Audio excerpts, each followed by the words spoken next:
qualifications or accommodations to attend or participate in this meeting, auxiliary aids or services, please call the city clerk's office at 310-952-1720 at least 48 hours prior to the meeting.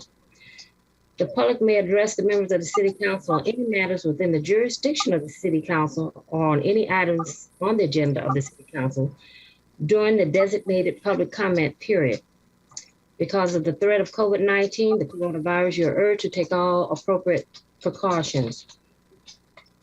Live stream of the city's public viewing is available on live stream on the city's website. The meeting will be streamed live over the internet via www.carson.ca.gov or on YouTube, www.youtube.com/c/C City of Carson, California official YouTube page. Cable TV, Spectrum Channel 35 and AT&T Channel 19.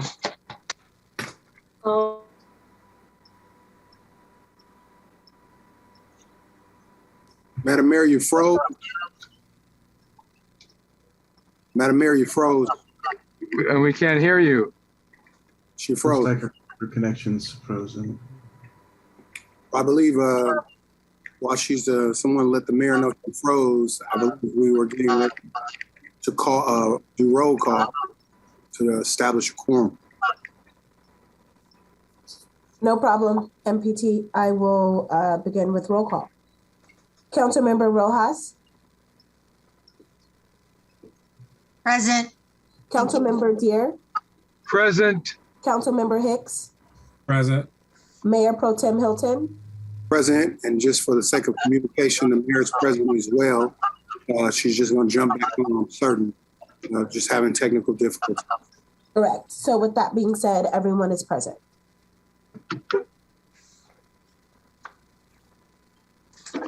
I'm going to take this privilege to ask Councilwoman Arlene Rojas to call, let's do our flag salute, if you don't mind. Yes, thank you. Okay, let's face the flag. Right hand over your heart. Ready, begin. I pledge allegiance to the flag of the United States of America and to the republic for which it stands, one nation, under God, indivisible, with liberty and justice for all. Thank you, Councilwoman. Tonight, we have the privilege to have Pastor Jonathan Hernandez from the Inspire Church. Pastor, on behalf of the mayor and the entire city council and this great city of Carson, thank you for coming to give us the invitation and to pray for us and pray for our city. We're in your hands. Thank you very much. Thank you for this privilege. My name is Pastor Jonathan Hernandez of Inspire Church, located in the city of Carson, the beautiful city of Carson on Dolores Street, not too far from City Hall. So I want to acknowledge and appreciate Mayor Lula Davis Holmes, Mayor Pro Tem Hilton, and the entire council. Thank you again for this privilege and this honor. As in all things, when we're going to do something of any significance, it's a good idea to pray. So let's do that here. Heavenly Father, we come before you, Jesus.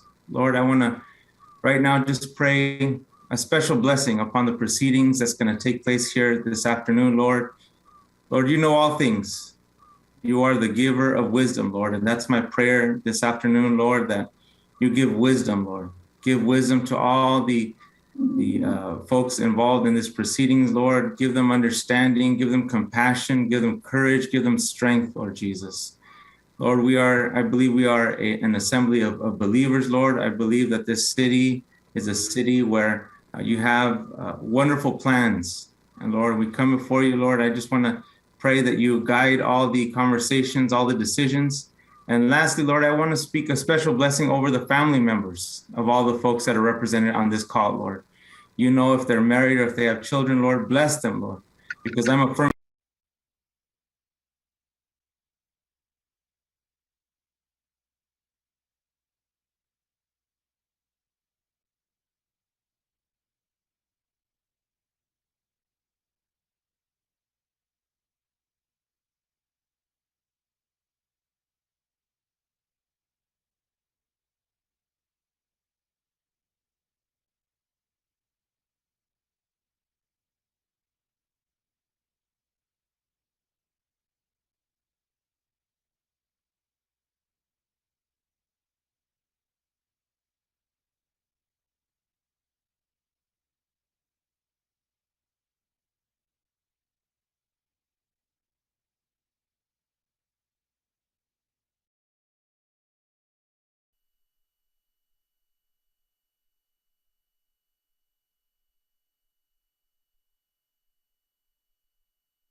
Commissioner Rashad,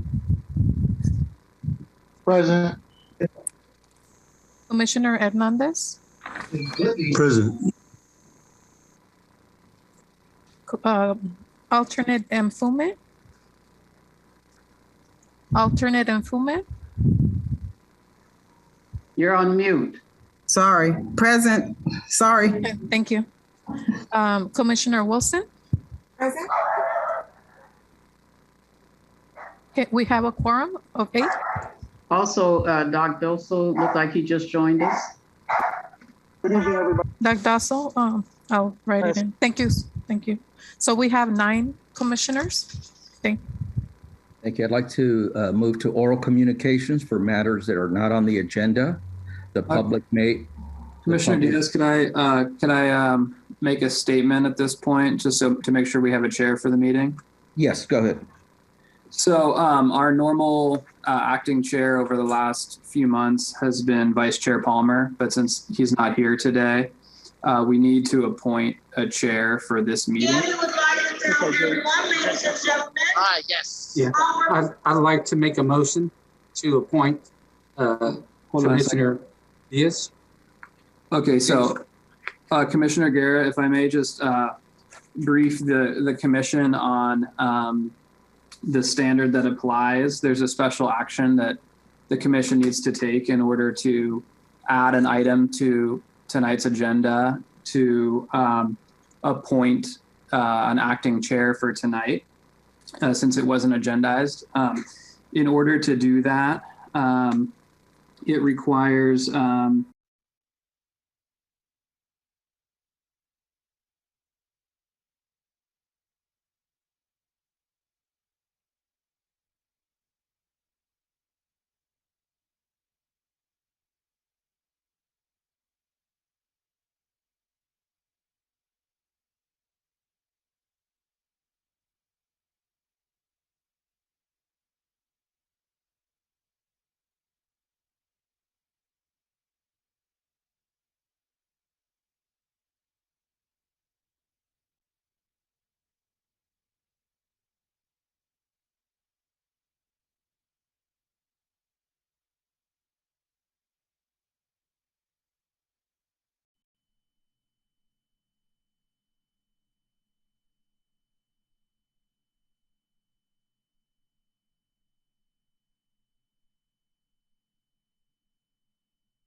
Okay, Kevin, We are live, Mayor. okay, we're reconvening from closed session. Mr. City Attorney? Yes, thank you, Madam Mayor. The council met in closed session pursuant to Government Code Section 54956.9 D1 on the item described in item number 2 of the agenda, and no reportable action was taken. Thank you. For the purpose of record keeping, note that the mayor was present during closed session as well. Correct. Duly noted. I said noted. Thank you. And now we'll go to item number 3, report from Captain Jones of the Carson Sheriff Station. Hi, Captain. Hello, everyone. How are you doing, Madam Mayor, Mayor Pro Tem, all the council members and city manager? Good to see you. Good to see you. Good seeing you guys. You want something? That's a new look, Captain. I like it. Yeah, I got a new background today. So Councilman. So I don't have much today on my report. A couple things just to go over. We will be participating in the Heroes Day event this upcoming weekend. So thanks to the city, we were looking forward to being out there, being involved in that event. Today, you know, as we are always trying to reach out and partner with the community and just be out in the community. We were at Carson Park today. We did ice cream with the cops. So we had a bunch of our officers out there, or explorers out there. We had ice cream with a bunch of kids and parents, some of the camps, as well as just within the community at Carson Park. And then we packed it up, moved it on, went down south to Focia Park. So we had a great time. Got to hear a bunch of stories from the kids. We let them, they had the opportunity to play inside the law enforcement police car. We reminded them that we never want to see them in the back seat of the car. But it was just a good time with the kids, a lot of laughter, a lot of fun, and a lot of sticky hands. So yes, I was washing my hands and using sanitizer, but it was a very good time. Great job to our community relations office, as well as Rayanne and our new emergency servicing manager. They also were out there participating, helping out. So we're really appreciative of that. As you guys know, August 3rd, we will all be out for our community night out that we do every year. So we're looking forward to that. We're in the final stretches of the planning of that. A lot of the community seems to be excited. It's going to be the first in-person community night out in a few years. You know, we did the trolley one last year, which went very, very well. And I think the residents really liked it, but they're looking forward to coming out with the games and the booths and just being out here in front of the station on August 3rd at 5 p.m. So to all our residents, we're inviting you out. August 3rd, we're going to have our community night out here in front of the station on Desford between the City Hall and the station. We want you to just come out. We're going to talk about some crime prevention techniques and figure out ways we can continue to work together. And we do a little march and just enjoy one another. A lot of snacks, a lot of eating also going on that day. Yes, a lot of snacks and eating. We, as you guys probably seen, the truckers did a little strike march thing. They blocked off some freeways all throughout different places of the state and country. And, you know, being that we have our high industrial area, part of them started off here, but we were able with our team, as well as with our emergency operations bureau, to work with them and to let them safely do their protesting or striking without causing any negative effects to the city. So kudos to our team who worked with the management to make sure everything went smooth there. And then lastly, I just want to talk about, I want to recognize one of our deputies. You know, unfortunately, we do have arsons that take place inside our city sometime. And one of our deputies, earlier this year, we had arson that happened. The investigators came out, started doing their thing. And sometimes because they happen so quick and the people are gone, it's hard to identify or capture a suspect. But the deputy took it upon herself to be initiative. You know, she realized there was a 7-Eleven near, looked at some video, as well as realized, hey, you know what? I've patrolled this area. I think I have an idea. And she did some workup on it and was able to help our investigative unit identify that suspect. And then he was held to answer, brought to court this past week in the district attorney's office. And he was held to answer. So I just wanted to let you go to remind you guys the type of deputies you have out there who aren't just checking the box, taking simple reports, but they're trying to make sure we have the follow through and help our detective units have a high solve rate to bring some peace of mind to our residents. That's all I have for the report. Station is doing well as everyone's excited to go to work. As you know, it's been hot, so I just been reminding the troops to stay hydrated. So you probably see them a little bit more often at the 7-Elevens and things of that nature. Anyone have any questions of me? Madam Mayor, I've got a question for the captain. Okay, Councilman. Hi, Captain. I must have missed the very beginning of what you said, so forgive me if you mentioned this already. But did you address the issue of the gunfire that took place at Veterans Park a few days ago?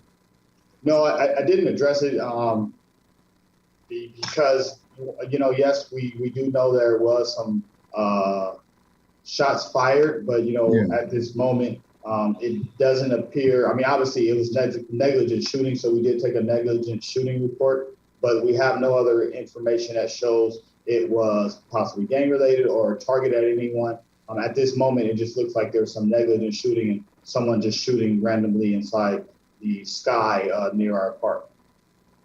Yeah, because, you know this better than any of us. So those bullets that go up in the air, they come down. Dude, yep. And they can come down at a velocity that can do serious injury to people. Yeah. I know you and I spoke on the phone during the week right after the incident, but I thought maybe there was an update. But so far, no more news apparently, because residents who heard the gunshots and visitors to the park on that day are asking me about it. I just wanted to be able to give some definitive answers if possible. Yeah, you can share with them, and I'll also share at this moment. At this moment, there's no additional information, but we will say to anyone out there, in which this did happen on that day, we immediately received multiple phone calls. Our parks deputies who happened to be down south at Focia Park were able to respond immediately, as well as some of the surrounding patrol deputies who were just giving regular patrol in the area, as well as I want to commend the park staff. The park staff did a great job of communicating with the city manager's office as well as our staff, and that's how we were able to quickly respond and try to make sure if there were victims, to identify them and do everything we can to try to identify a suspect. I'll just remind all those out there, as the city council, the council member said, please, sir, please, ma'am, if you talk with the children, guns, they're not like the video games. People don't come back alive and people can get hurt. That's not a way to solve any issue with any type of weapon or violence. The guns don't make you tougher. It doesn't make you more accepted. We want to try to keep the guns out of our youth hand, as well as teach them the right way to deal with any type of conflict or how to communicate. Well, thank you, Captain, for your diligence and your whole team's diligence on this and the other issues. Thank you very much. Thank you, Madam Mayor. Thank you, Captain. I had just left Veterans Sports Complex. The Nike Real one was going on. Could you talk to me offline? I don't know if you can, because there was an animal involved also. So we can discuss that offline, but I had just pulled out the lot and when this occurred, and I know your deputies were there with about 10 suspects. So I'll call me tomorrow. Yes, ma'am, will do. Okay, thank you. Is that it, Captain? That's all I have for my report. Thank you for supporting the men and women here at Carson Sheriff Station. Okay, thank you. You will be there in person at the Heroes Day? I will be there, ma'am. Thank you. He's one of our heroes, Madam Mayor. I got to give the credit to the men and women who work here at the station. They do a great job. Thank you. The next is a federal legislative update from Kylie and Associates, Mr. City Manager. Thank you, Madam Mayor. Yes, we have on our camera just loading up here from Kylie and Associates, a brief presentation from Representative in Jason Browdy, and he's actually just coming online there. So I'll turn the floor over to Jason, if you will. Thank you. Hello, good evening, Madam Mayor, Mayor Pro Tem, Mayor, members of the City Council, and staff. Really good to be with you all. I know that I've been talking with a lot of you individually, but I wanted to give the city a little bit of an update what's going on here in our nation's capital, impacting the city of Carson and in general, things across our country and throughout Southern California. As some of you may know, obviously, good news for our residents hopefully is on the way. Congressional directed spending is back here in DC. Unfortunately, last year the city didn't get any funding sent your way. However, this year things look promising, and Senator Padilla, along with Congresswoman Barragan, have put forward funding for some great projects throughout the city, which I'll go over real quick. The first from the Congresswoman is, I think she also talked to you guys a little bit about this, but since then I will tell you that the bill has moved forward actually. The committee itself adopted her funding for this particular project at Veterans Park. It's for $2 million to put solar panels on the roof of the community center and in the park, in the parking lot. Obviously that will be a huge relief in terms of, saving your taxpayers money on the electricity bills. There's a battery storage system plan that's also part of that package as well. So that's over at Veterans Park. And that's a project that the Congresswoman really has been pushing. The city staff really worked well with her office on that, and we thank her for moving that forward. It hasn't been signed into law yet, but things look promising, like I said. And of course, as soon as I hear anything, I will let you all know on that front. Over on the Senate side, we were lucky enough to have Senator Padilla, our newest senator, who took over for Vice President Harris when she obviously took office, and Alex Padilla is now our U.S. Senator. And Senator Padilla was able to come to bat for the city, and there is a project that the city put forth to his office, which was for the planting of 5,596 trees throughout the city. And that will be $2 million for that project. And he has pushed that project forward, hoping that the entire Senate will approve that. Again, things look promising on that side as well. And then over at Anderson Park, the senator pushed for a $1.2 million project for ADA improvements throughout Anderson Park. And that was another project that the city pushed. And, again, thank you to Senator Padilla's office and the senator himself for making that project a priority for the city of Carson and for the state of California. So he moved forward that project. Again, nothing has been signed into law yet by President Biden, but things are looking in the right direction. And as soon as that happens, of course, we'll keep you updated, the city and the residents on the progress. The other positive is the Dominguez Channel. Obviously, the Dominguez Channel is not owned by the city. LA County is the one that's been taking the lead on that, as you all know. But we have been in touch with LA County and the Army Corps of Engineers and our senators and our Congress members to see what they can do to help, obviously the residents of the city who are really the ones impacted by this on a daily basis. So on that front, actually just got off the phone a little earlier today with the County of Los Angeles, and they let us know that they, along with us, have been working over on the House of Representatives side in DC to allocate $25 million for water quality improvements to the Dominguez Channel. Now, obviously, it's going to take a lot more money than that. We're aware of that, but you have to start somewhere, and that's where we're at. On the other side of things, in terms of redoing the whole the whole eco element to the Dominguez Channel, which is I think a much larger project, which could be potentially hundreds of millions of dollars. They're putting a piecemeal way of funding that. It's not going to be a one-time allotment. The Army Corps, from what I understood from a conversation I just had, is going to have to sort of over time put a small percentage of funds that they have in their budget toward the Dominguez Channel for the restoration of the Dominguez Channel on that front.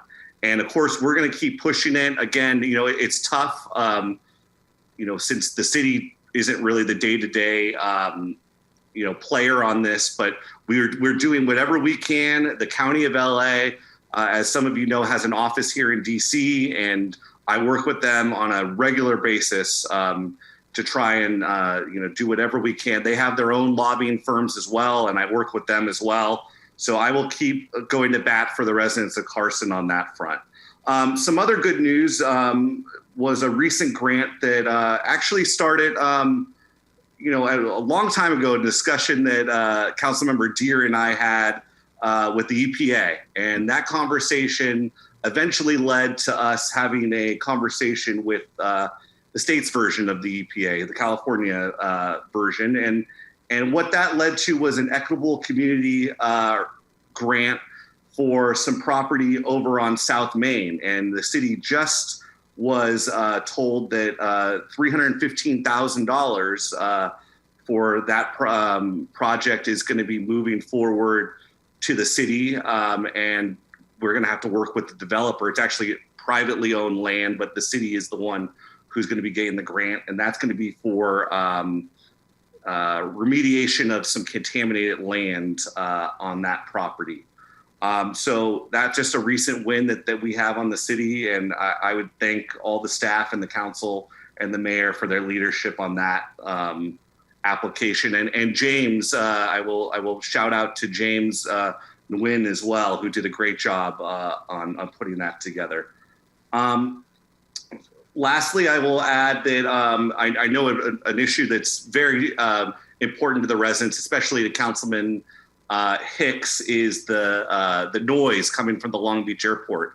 And, with COVID, the flight patterns stopped for a while, and there wasn't as many flights going out of Long Beach airport, but, now flights are coming back, and they're back now, big time. Yeah, they're back now, council member, absolutely. And I would encourage residents and staff and the council, whenever residents hear noise that's unacceptable levels, please call the Long Beach airport. That's the only way that the FAA can ultimately get involved. I have a hotline number for the Long Beach airport, which I will tell everyone right now, 562-570-2665. Once again, 562-570-2665. And we're getting reports, Councilman Hicks told me that not many folks are calling. And if people don't call, unfortunately, the FAA has nothing they could do about it. So if it is really a concern, which I know it is, council members and Madam Mayor, please encourage residents to call. Here in DC as well, I would just add, obviously, just much broader outside of the city of Carson. You have been watching on television the January 6th hearings, I'm sure. We're keeping a close eye on that. Obviously, it impacts the entire country. It's more than just Carson, obviously. But if there is anything related to local governments, I will make sure that the city is aware of that.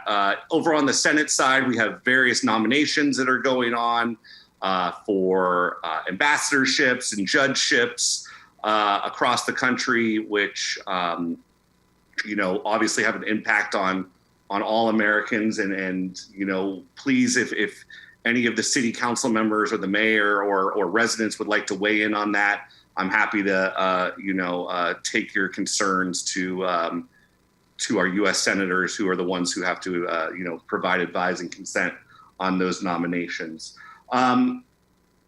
The president has been pushing, as you probably know, something called the Build Back Better program. It's a bill that is started over in the House and the Senate. It ultimately was, it's going to be a very small package, but originally the goal was a big, a package to fight climate change and, some of the horrible atrocities that occur across the U.S. However, as you probably know, it takes at least 50 senators to get things done. And Senator Manchin from West Virginia, who's a Democrat, has raised some objections, I should say, to a lot of that funding. And a lot of it has to do with his concerns with inflation, which I want to get to in a second as well, inflation. But so right now they're working on a very smaller version of the package, which will help your seniors in your city with prescription drug costs, which I know are very important to a lot of your senior residents and their families. And then another element of that package is Obamacare, the Affordable Care Act subsidies to help a great majority of your residents make sure that their healthcare costs are a little bit lower. We're pushing that as hard as we can. Like I said, it takes at least 50 senators. So, if you have any friends or relatives in West Virginia, I would say reach out to Senator Manchin on that. And then finally, obviously, inflation. I mean, it's something that I was just at the grocery store a little earlier today. I know we all see it when we buy gas and obviously with everything that we buy, and we're keeping a close eye on that. The gas tax holiday, which would eliminate the federal gas tax, has been something that President Biden has been pushing.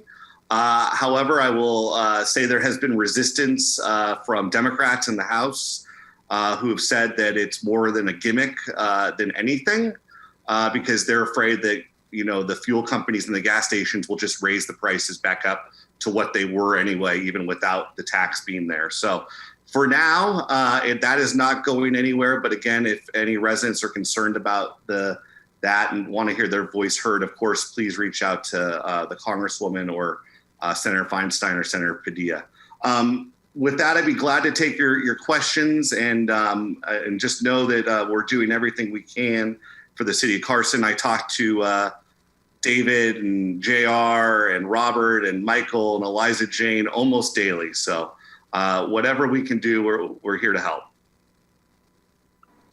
And Tariq, I'll add too.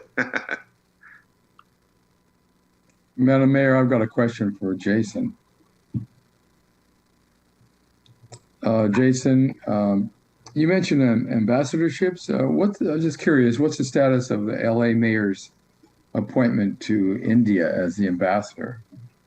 Yeah, so talking about Senator Manchin again, there has been some opposition from his office and a couple other Democrats who are up for re-election this year in the Senate, including Mark Kelly from Arizona.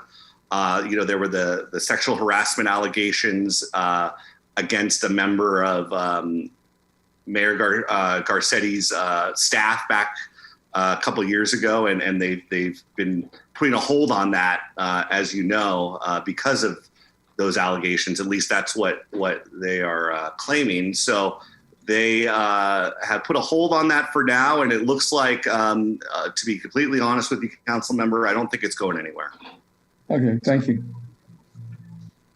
Thank you. Thank you, Jason, for that. I want to thank you for keeping us abreast of it. And just want to say, once these bills, this $2 million and the 1.2 from Senator Padilla is signed off, and also our Congresswoman, I want to encourage like our staff to send out a really thank you letter, because we are getting some attention here, and that is good news. We have been getting this kind of attention before. It's like we didn't exist, but now we have some good news is coming our way, and in the form of some funding from these various resources. And also to the staff, and to also Jason, probably next on the first meeting in August, Mark Fostrell will be here giving us an update. Staff and I met with him on what was going on, highlighting some of the things that you said, but he will be here doing a 15-minute presentation on the Dominguez channel. So I would, tune in, because we have some good news that he has presented to us in the last week. Madam Mayor, one of your constituents just sent you a text, and they said, can you check it? They had a question about, they wanted to ask Mr. Browdy. It's on your text. They wanted you to look at it. Oh, really? But Jason, I want to say a wonderful job.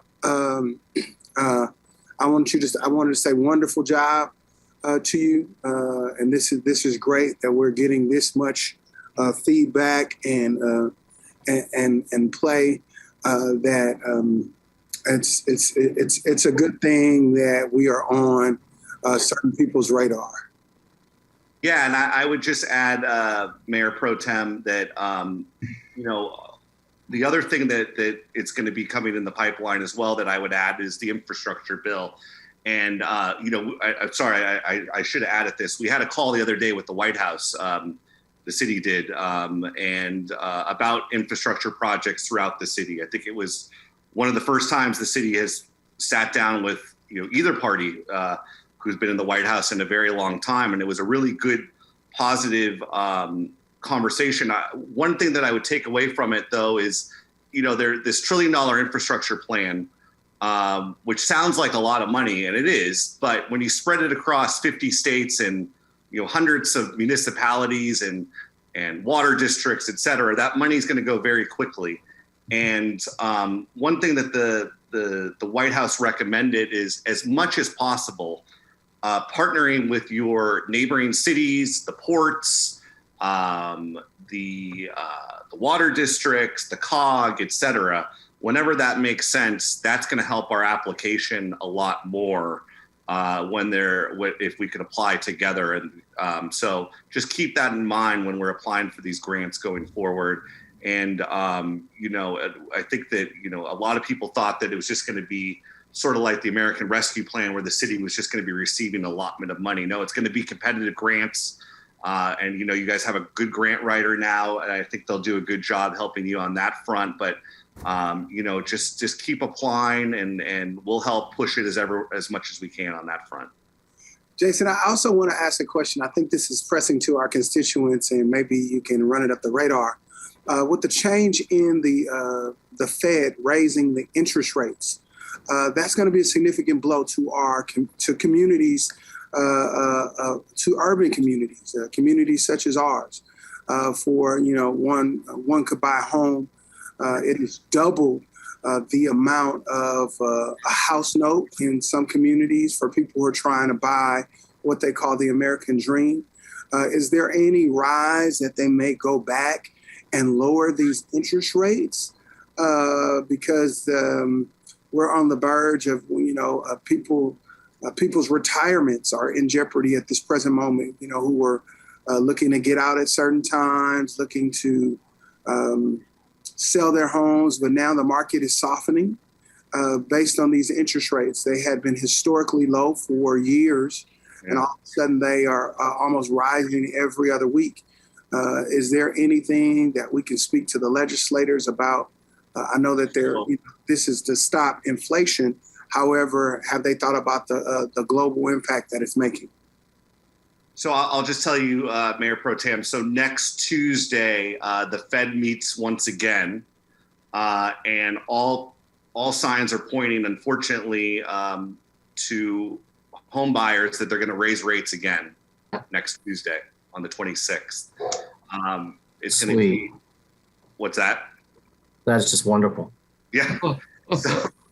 So the interest rates are probably going to be raising again. They're estimated between 0.75 and 1% rate increase next Tuesday.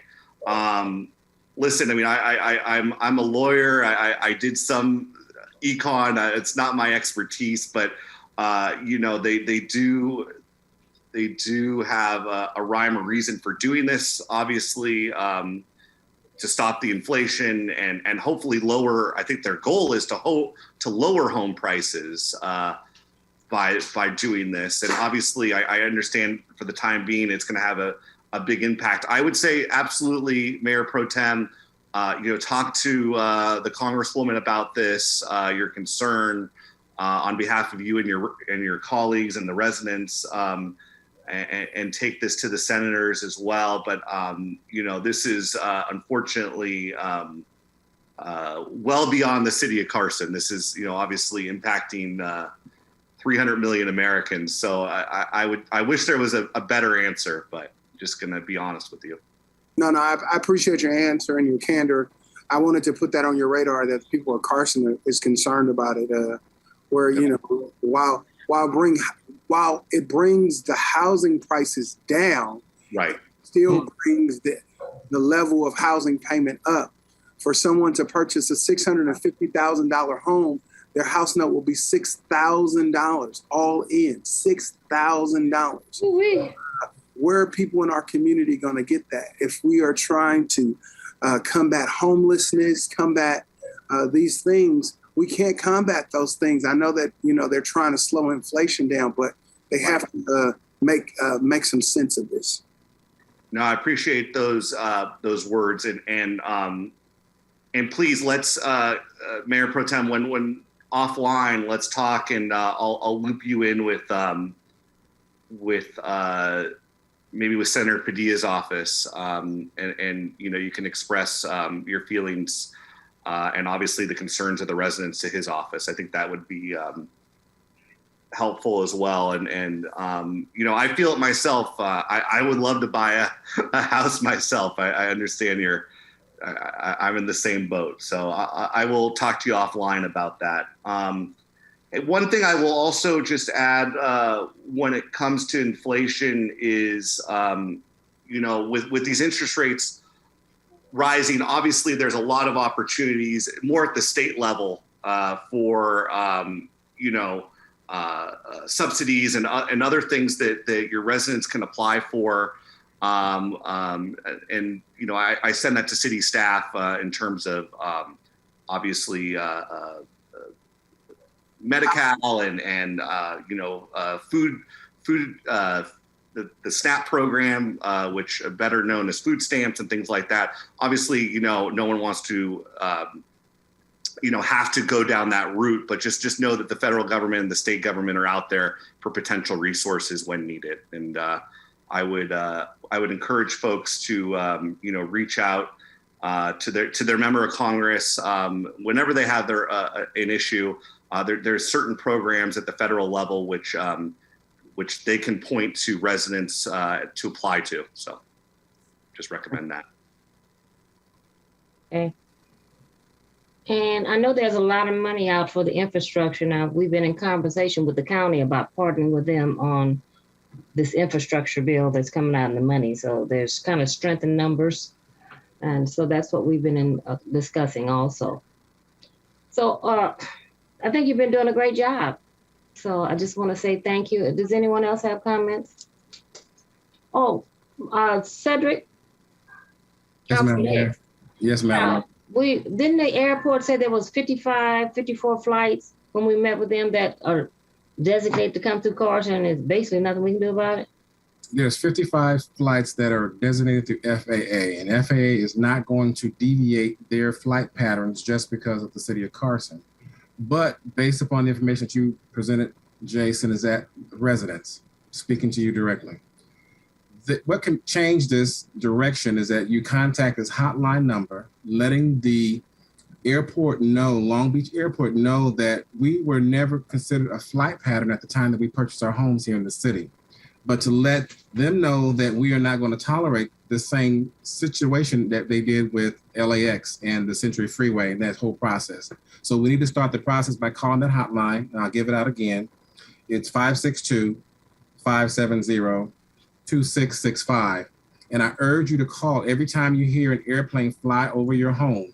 Give them when you call in, give them the time, the date, and that information so they'll know. And it's also in their computer system, when you give them the actual day and the time, they know exactly what flight is going over the city because they have to report those every time they fly over. But it's giving that information out is very important to make sure that we are on the map and that they understand. We in the city of Carson, we were not part of that flight pattern. And I know, Madam Mayor, you started this crusade years back and wanted to make sure we did not become a statistics, but air quality changes when you have these airplanes flying over. You get noise, rattling of your home, cracks in our homes. You know, we should not be tolerating this, and we need to call it in every time we hear it. Thank you, Jason, for coming and giving that information. Thank you, Madam Mayor.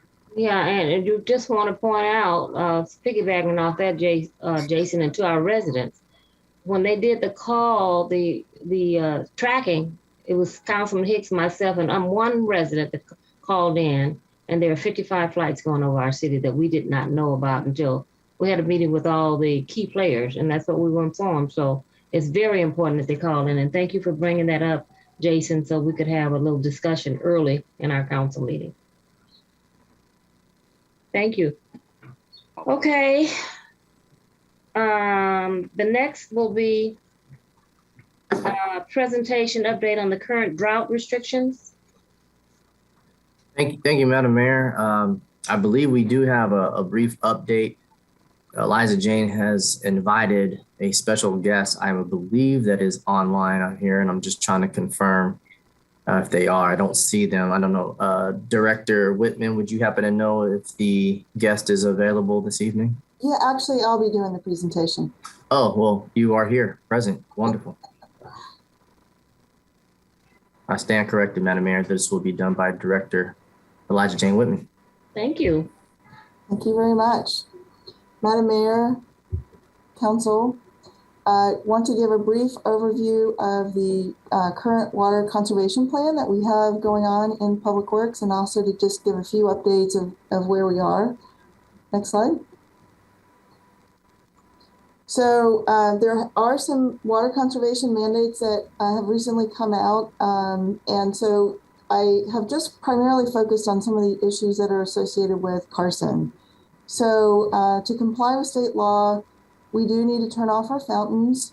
We do need to stop irrigating our grass to non-park locations. So specifically for us, that's the medians, City Hall, and the community center, although I am working on determining parts where we do the white linen function, as well as a couple other things where I'm going to recommend that we leave the water on for those areas.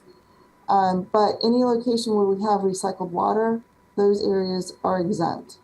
And we recently had a conversation with West Basin's general manager and confirmed that we really do have to turn off all the medians and the decorative grass, and then also our areas in the parks are allowed to stay on. Next slide.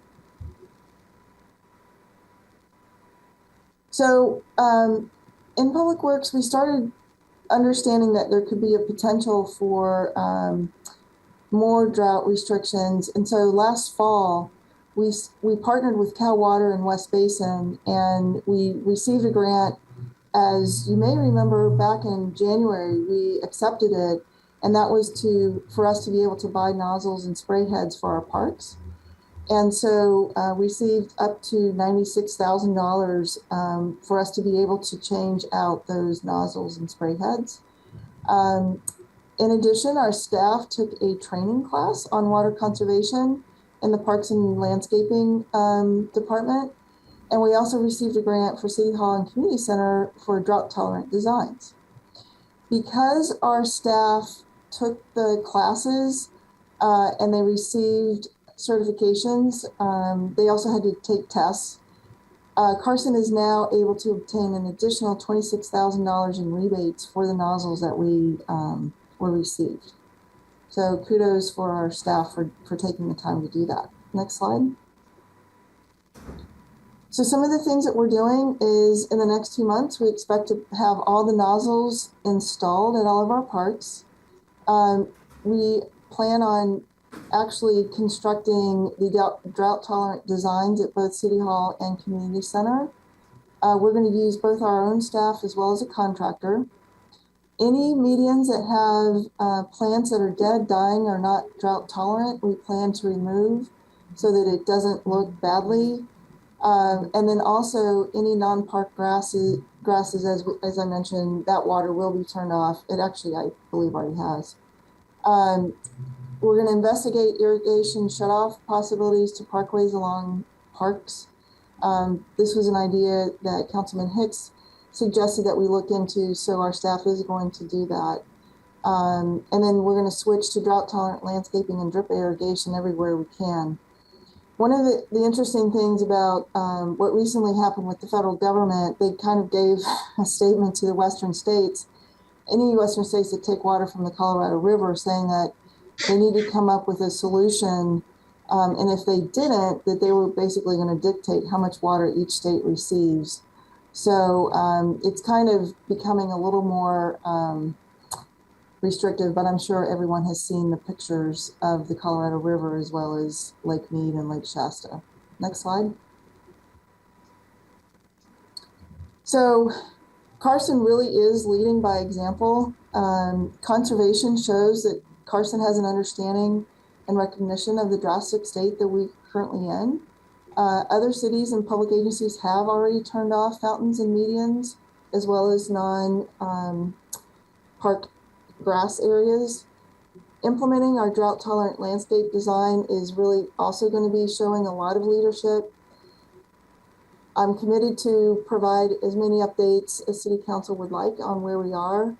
I do think with all of our efforts, we're going to be highlighting to current businesses what they could and should be doing with both their grass and their fountains, and also illustrate to the residents what their lawns could turn into with real examples from our work. Next slide. And that's it. So I'm willing to answer any questions that anybody may have. Any questions from my colleagues? Madam Mayor. Yes, Councilman Hicks. Thank you, Eliza James, for that presentation. One question is, when you guys put in the new couplers and the new heads, we're going to make sure that they don't spray on the sidewalks. But in the meantime, can staff go out and look at our medians and some of our parkways? Because I'm still getting calls that some of our sprinklers are actually spraying on the sidewalk. So, and they don't come on until like 8 or 9 o'clock at night. So I don't know if staff is even around at that time. Okay. To really look at where this water is going outside of what you think is going. Okay.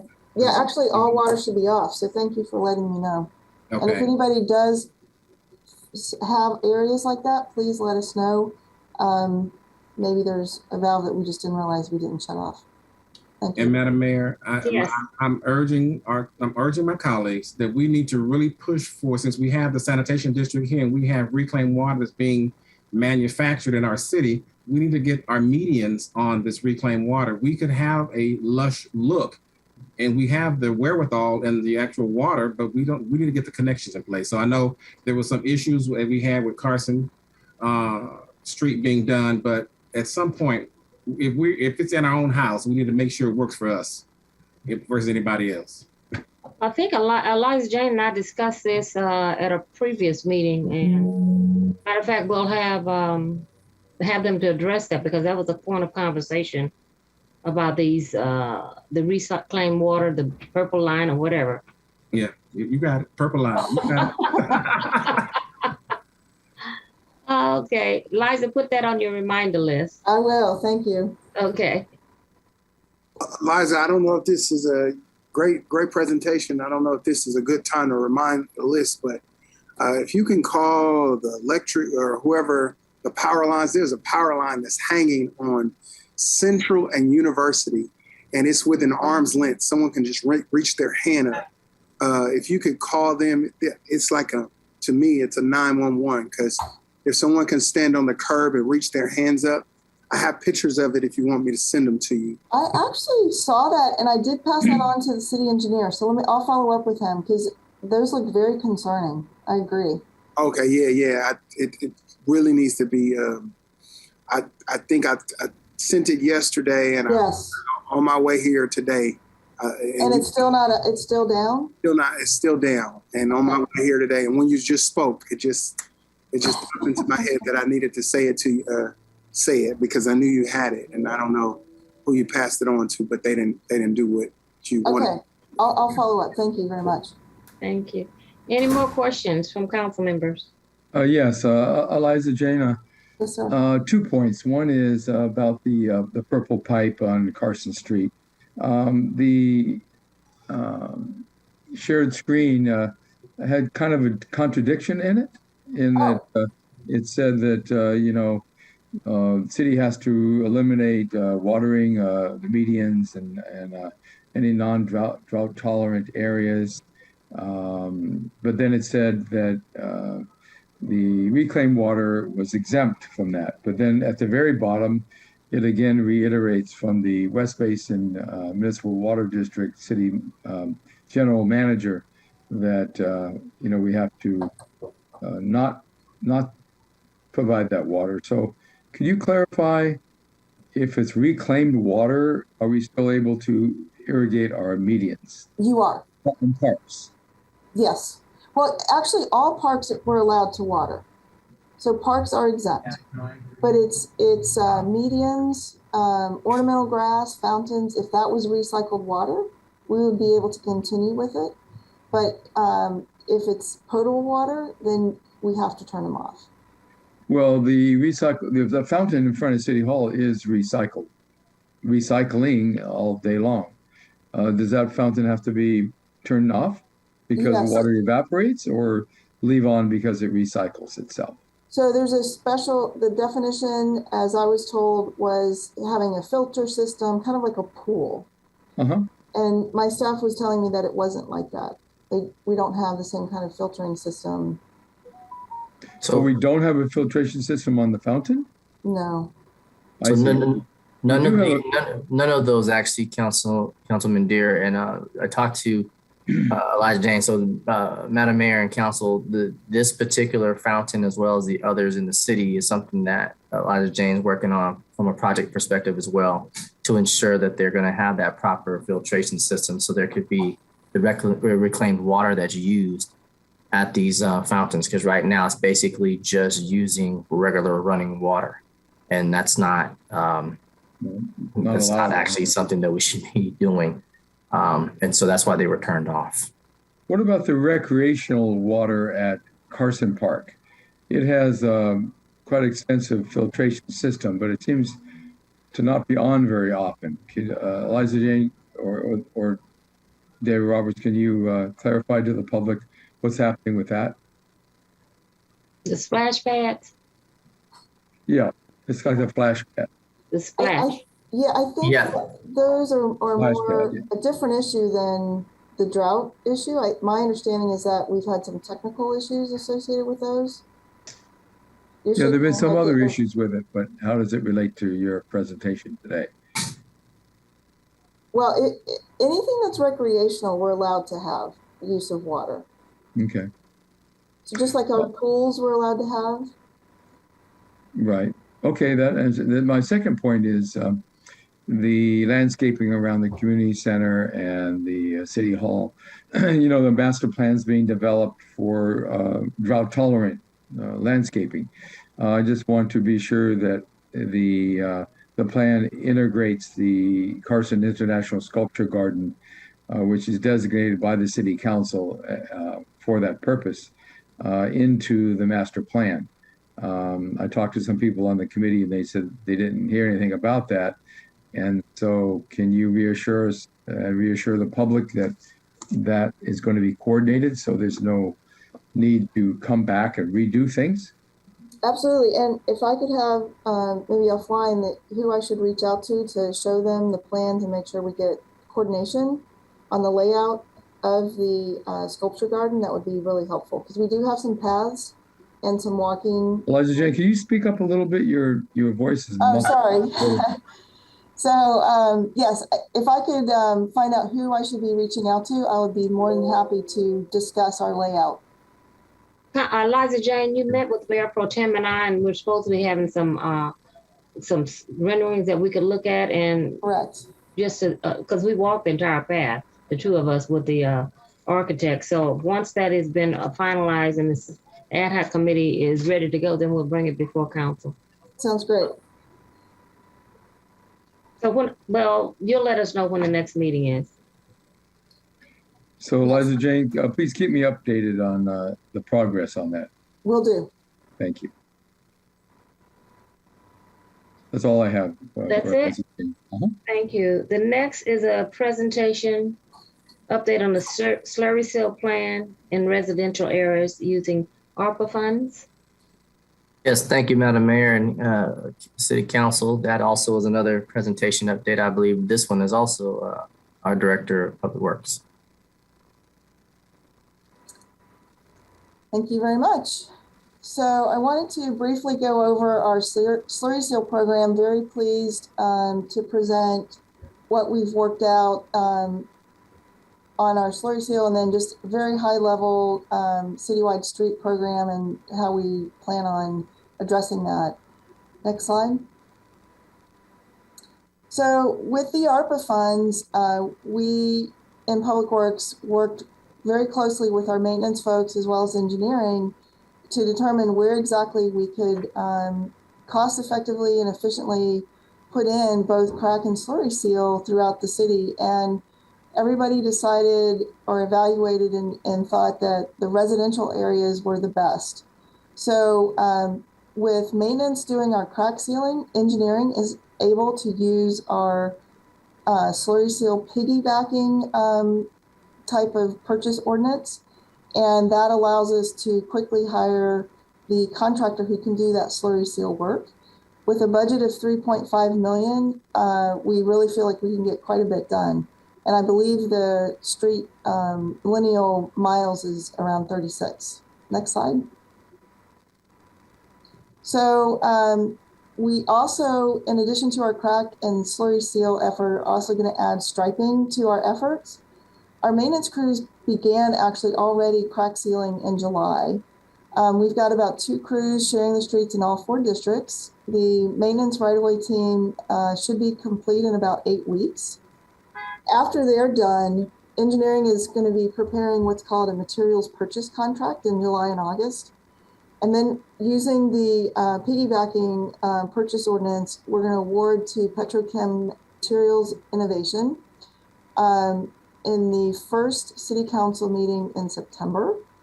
Slurry seal efforts should begin the end of September, early October, with multiple crews by the contract and a completion date by the end of October, early November, and then our team of striping should begin in November. Next slide. So you're saying all the streets will be done by September, October? No. This is only about 36 miles. Okay, I did hear that of residential, correct. Okay, very good. North and each district. Yes, and they're about equally, approximately the same number of miles are going to be completed in each. Okay. So I just wanted to point that out because we've been hearing, I heard someone say, look like all the streets would up being done in the North Carson, and that's not the case. That's why I'm asking for continuous updates on these, because we're going north to each district, 1, 2, 3, and 4, and we'll come up with a happy medium here at some point in our residential areas. Is that correct? Yes, that is totally correct. And we have stressed that we want to make sure that it's throughout the city, and we're really focusing on the streets that need it the most. Thank you. So a little bit of very high level comprehensive citywide street program. I want to give a little bit of background, how our PCI has changed, and then some solutions and alternatives that we have, and then some next steps. Next slide. So I believe it was in May, we presented on our pavement analysis, which showed that our PCI went from a 70 down to 56. And during the last 10 years or so, we've averaged only about $1 to $2 million a year on our streets. And a lot of that was really based on outside grant funding. So what we realized is that we really needed to, or what we've been told is that we needed to increase the amount of money that we spend citywide. And to get it from a 56 to a 70, our consultant told us that we needed to spend about $16.5 million per year for 10 years. However, that was not for all streets throughout the city. And we were asking, okay, so what is it? And it's because of the deferment of maintenance. But the other piece that, working with maintenance, the crews seem, and I just had a meeting with them today, they really feel like the new equipment that they have is really going to be significantly better for them to get quite a bit of work done, which we've already started to see. Next slide. So our existing condition, we asked how many miles were in the good, fair, poor, and failed conditions. So this particular table presents how many miles we have of streets that are in those categories. So center line just means, basically just the center line of the street. It's not north or south, east or west. But if you look at the number of lane miles, which is really how we think and talk with our contractors as it relates to how much work needs to be done, the lane miles, you can see we do have, 123 residential lane miles that are in good condition, but we do also have 21 that are failed. So there's a lot of work that we recognize that we need to do, and this is today. So what our goal is to upgrade the entire city, looking at all of these various conditions and get it to a point. However, what we're about to present are some of the costs associated with that, as well as the different options for time. Next slide. So this is a map that I wanted to illustrate. We didn't have it before, and I'll make sure everybody gets a hard copy of this. But this is our current conditions, and all of this is either fair, poor, or failed. So we eliminated the good. And on the far right side is the poor or failed. So we in Public Works recognize that these are the areas that we really need to focus on first. Next slide. This is a picture of all the good streets. Next slide. So some of the pavement alternatives for upgrading, we asked our consultant at a very high level to take a look and indicate how much it would be for a 5, 7, or 10-year duration. And we asked them to take a look at just residential, arterials and other non-residential, and then both together. So the table to the right illustrates if you were to do just 5 years, how much it would cost per category, residential, non-residential, and then how much it would be over the different scenarios of 5 years, 7 years, or 10 years. So you can see the price obviously goes down per year, but it is obviously quite a bit of money when you're looking at 43 million, for example, for 5 years. But then you would be at a really high PCI. And because we're doing the entire city, this is where it comes to a PCI of being in the high 80s instead of just a 70.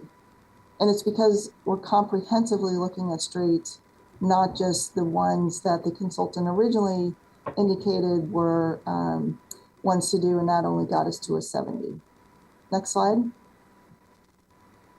So one of the things that we recently had, actually it was today, we had a presentation by a company that looks at recycling pavement. And so there's really 3 different types of pavement that they recommended. And so we got both engineering and maintenance participated. And so we are looking at this at the very bottom line. These recycling techniques are cost effective and in some instances are 20 to 30% savings, which is really huge. In addition, you decrease the amount of trucks that are hauling the ground asphalt and removal to landfills. You're decreasing the amount of emissions that are coming from the trucks because you're recycling it literally as you work on the road. So we'll be looking at this from a design perspective as well as overall cost effectiveness.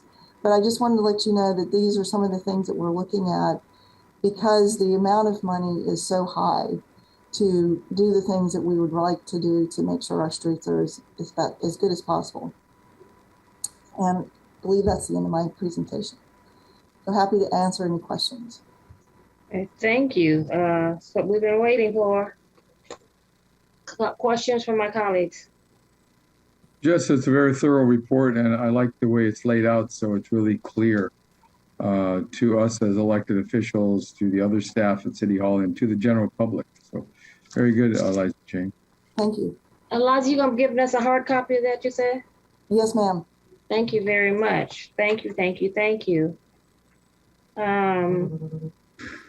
I want to commend your staff also, because I'm driving through the city and I can see the work that they've done and the new machines that we have. So that's good to see.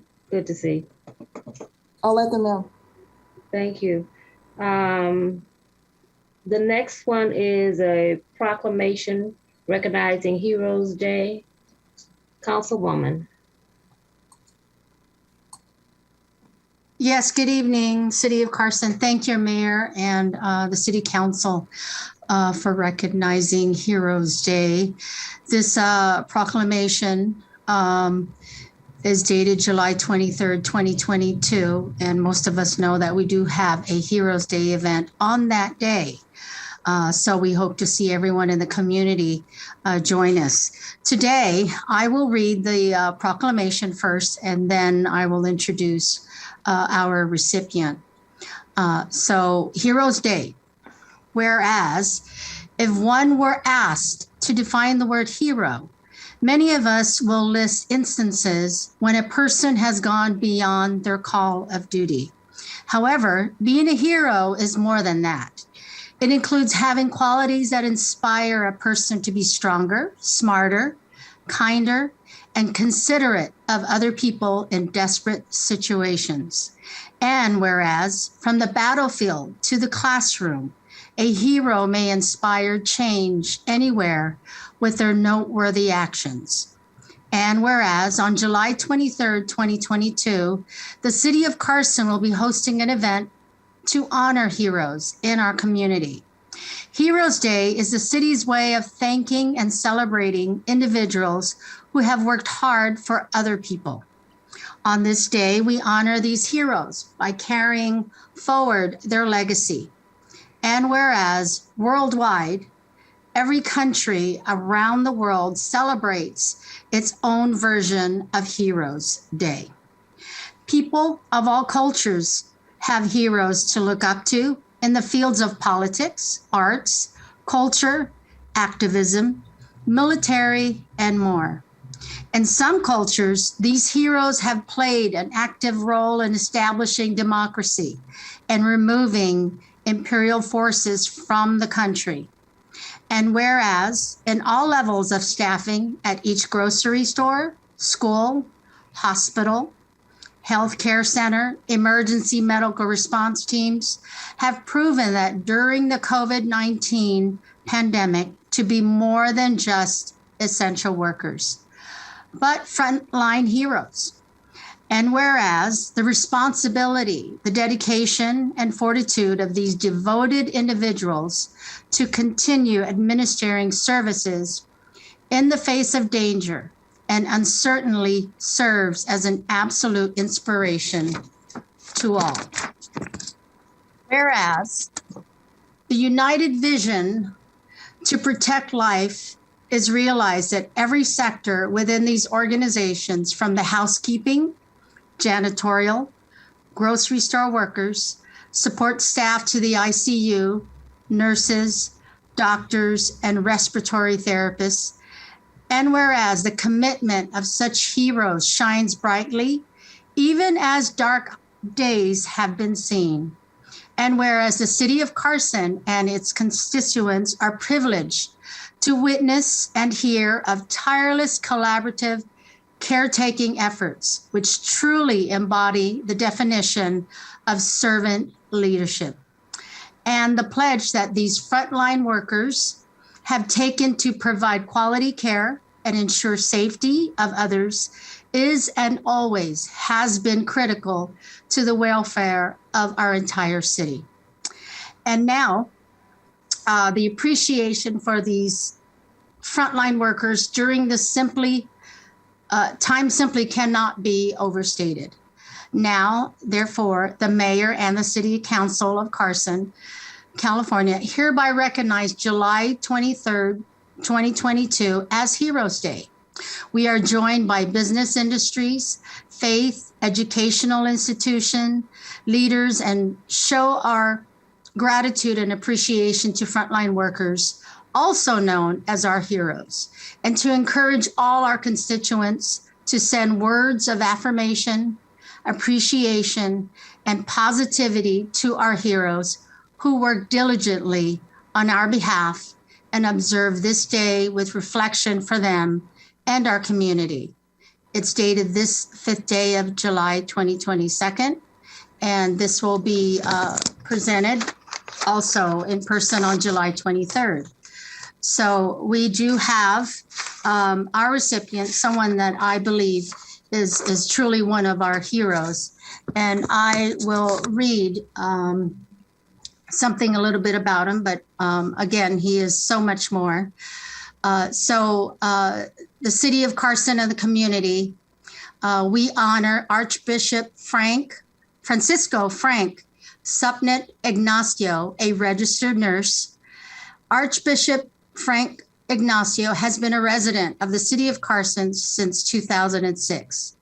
A practicing California registered nurse, currently serving as the administrator and director of patient services for Hearten Hospice Care and Affirm Hospice Care in the state of California.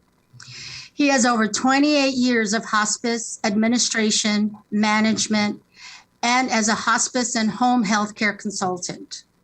While working as a full-time hospice care, he is also serving as an Archbishop of the Apostolic Catholic Church stationed here in California and simultaneously as a missionary priest. That's a lot of titles so far. So since the pandemic, when most nurses would not visit their hospice care patients due to fear of the COVID-19 infections, Nurse Frank bravely continued to work and dedicated himself to providing care to his dying hospice and terminally ill patients. He struggled to work as a priest, providing burials and prayer missions to patients who died from COVID-19 infections all over the county, including South Bay and in our area. He conducted weekly holy masses to Catholic congregations, and staff did that because this was an item that I requested at the last city council meeting under items under requests from council members to add to the agenda. And so I appreciate the clarification on that from the staff. Thank you. I think we should still pull it because I have some proposed language at the bottom of it. It came from Joe and it also came from the union. Joe Sullivan? No, it came from Tommy Fave. He'd like that last paragraph changed, so we'll pull it and discuss it and see what the pleasure of the council is. Okay, pull that item. That's fine. Okay. Any more items that need to be pulled? Madam Mayor, not to pull an item, just to make mention on item number 27 about the new bus benches that are going to be coming to the city and wanting staff to bring back something to the effect of the cleaning of the bus benches, because the ones that we have in now, I've talked to the city manager about this already in regards to Carson Street, that our bus benches need to be steam clean, or I know we're in a drought, but we need to do some cleanup in some of these bus benches in our city. So once we get these new ones in, that we put together a cleanup project on top of that for maintenance to maintain them once they're all in. Okay. I'm gonna pull a few items, but this is just for a quick and dirty report from staff. Like item number 17, our residents have been asking about the Martin Luther King Library. Let's see, item number 29 is, I don't need to pull that when we discuss it. Item 30. Madam Mayor, you said you are or are not pulling out? I am. I'm gonna go 15. I'm not gonna pull 29. I want to still pull 30 because there's conversation about, we need to just let our residents know that we're putting these cameras in the city. So that's item number 30. Madam Mayor, item number 30 is a discussion item, so we'll discuss it. But it says consent on my sheet. Yeah, it only goes to 29. Okay, good. Then I'm good. Item 15 and item 17. I'd like to pull, and I'd like to entertain a motion. Clarification, we have a motion on the floor, but so 29 you are or not? I am not. No, okay, I'm crossing that out. Okay, and I also want to pull item 15 as well, so that's good. Okay, item 15 and 17 we're gonna pull, so the motion is to approve all items except 15 and 17. Correct. It's been moved and properly second, signify by saying aye. Aye. Aye. Aye. Madam City Clerk, report the vote, please. Madam Mayor, it's unanimous. Thank you. Item 15, I received a letter from Tommy. Obey the change. Item 15. The last paragraph is where it says, whereas a handful of cities and organizations, including Los Angeles and Long Beach, have already begun coordinating. The union have requested that it reads like this, and we can, oh, who is this?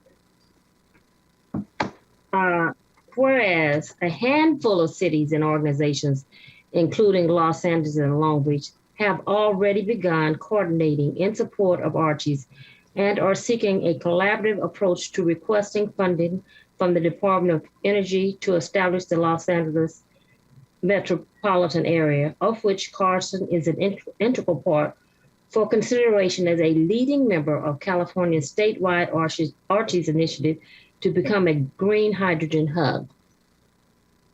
That is the language that they wanted to add and replace this one because they just changed it a little. Yeah, they just added leading member, it looks like. Yeah, it's not a major change. Yeah, minor change. Mm-hmm. I'm all for it. I'd like to make a motion to approve staff recommendation along with the IBEW language.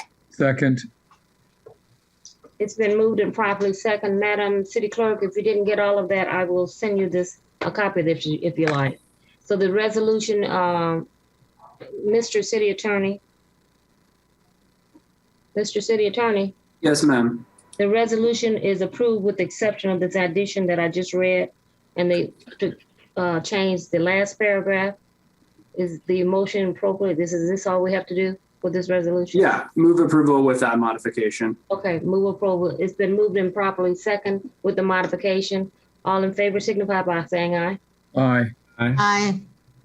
Okay. The motion, Madam City Clerk, please report. It's unanimous, Madam Mayor.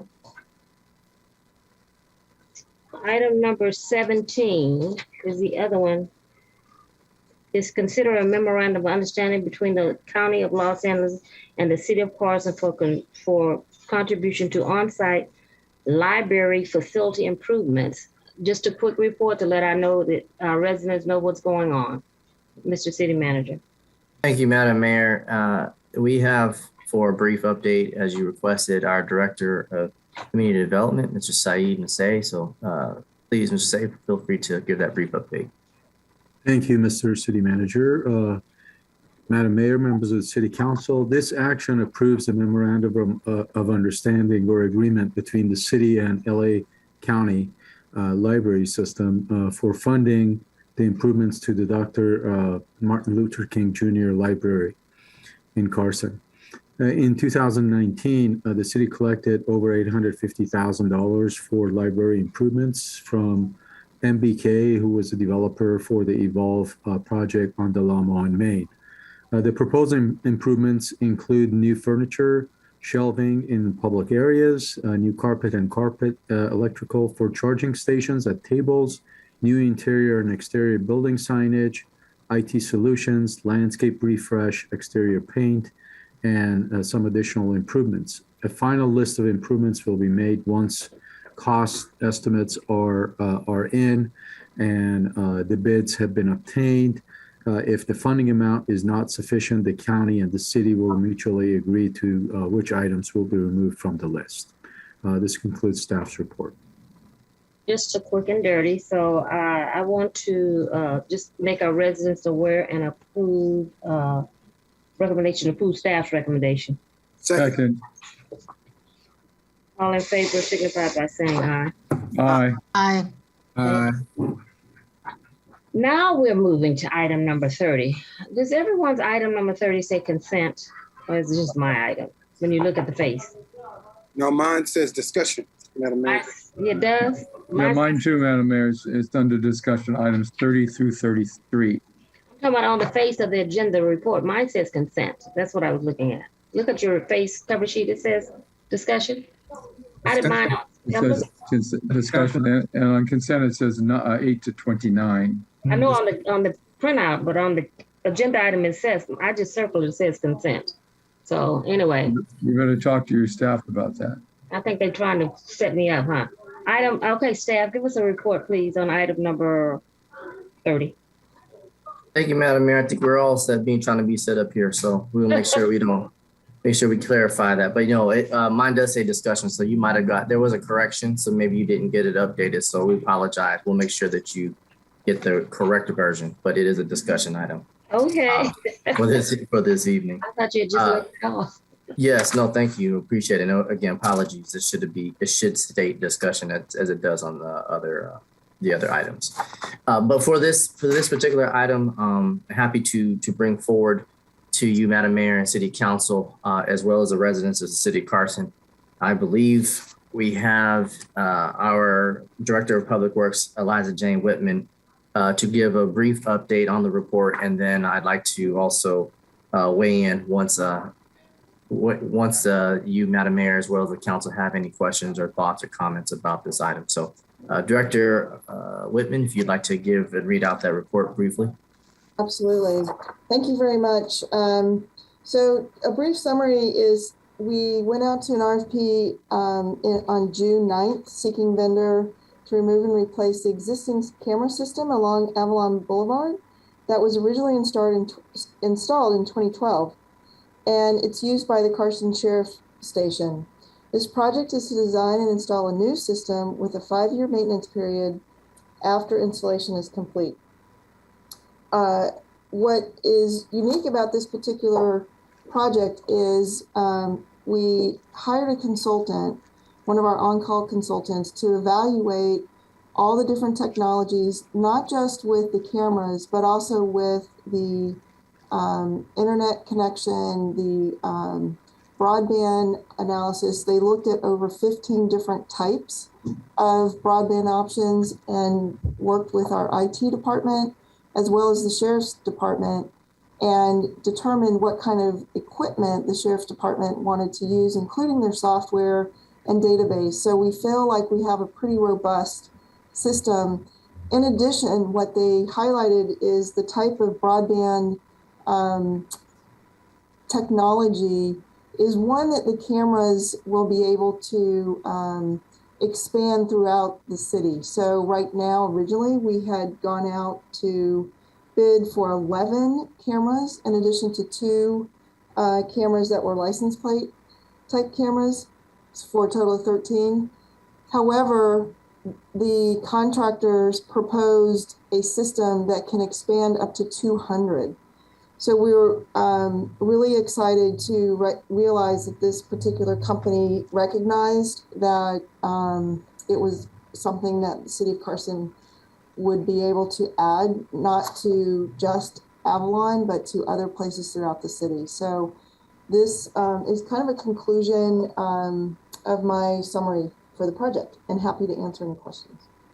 Any questions from my colleagues? Yes, so in reading this report and hearing that there can be an actual 200 cameras that can be added, and this is important for us tonight to install this infrastructure. And then possibly, as it being a city, 200 cameras will be able to cover and encompass every district, every community, for issues when we have people coming into our community wreaking havoc or doing some things. I've often heard residents say they want this, but then I've heard some residents say, well, I don't want my privacy infringed on. This won't infringe on your privacy. We will only have to go back to the tapes if we need them. So I'm excited about this infrastructure that is going to be laid in the city. And I hope that we can get a comprehensive response in the next 90 days so we can be rolling out cameras in our community.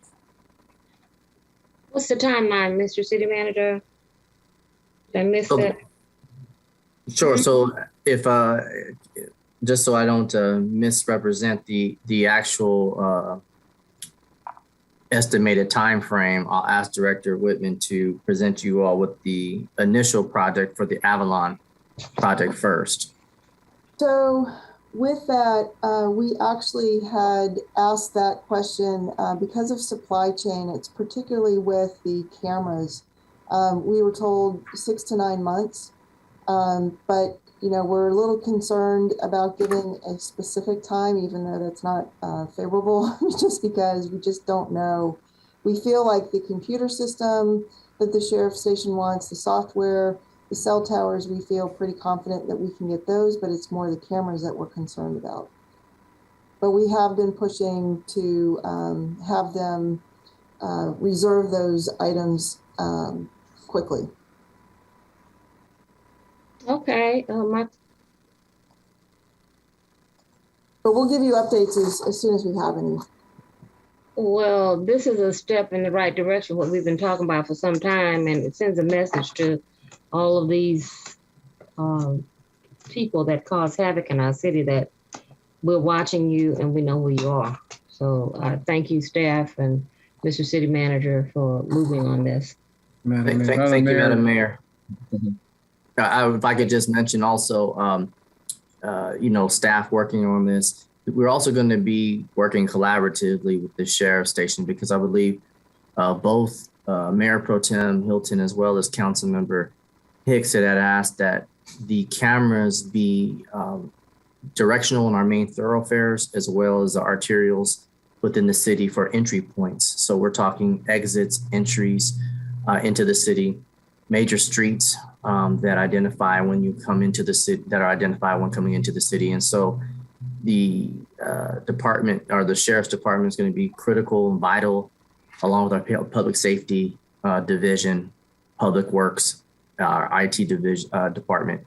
This is going to be a big collaborative effort, but we'll make sure that we provide updates to each of you within your individual and respective districts, so you'll know and have an idea of where those cameras will be placed. We'll make sure we bring those, and we will definitely publicize and announce and market the fact that the city of Carson is now visual digitally throughout the entire city.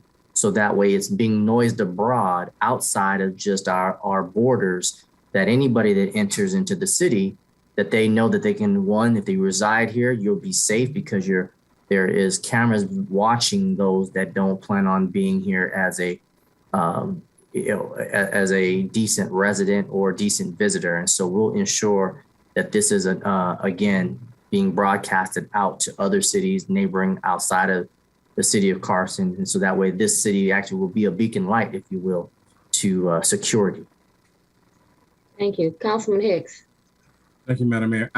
The city manager took away what I was going to ask in regards to the integration with our sheriff's department and making sure that they are in tune to the process and making sure that what cameras we do install, that they have the capabilities of looking at what's being projected on those cameras. The other part of it is at our parks, and then I know that we're working on getting our parks connected as well, and just hoping that they will all be integrated, that they're not on a separate grid or sometimes where they're not able to communicate with each other. So I know that's a process you guys have to work on, and I know that demand is kind of high right now, and I know that a lot of the moving parts in these technology equipment is being hampered by the pandemic, and a lot of things are no longer being available. So hopefully at some point in time, we can move this forward expeditiously to get these cameras in place within this city. And the final part of it is that we didn't do anything about the community center. I don't hear anything about our parking lots here at City Hall. I know we have the parking lot in front of City Hall, but the community center also on the side by the DoubleTree. So we have eyes all the way around, especially when we get Tesla put in place as well.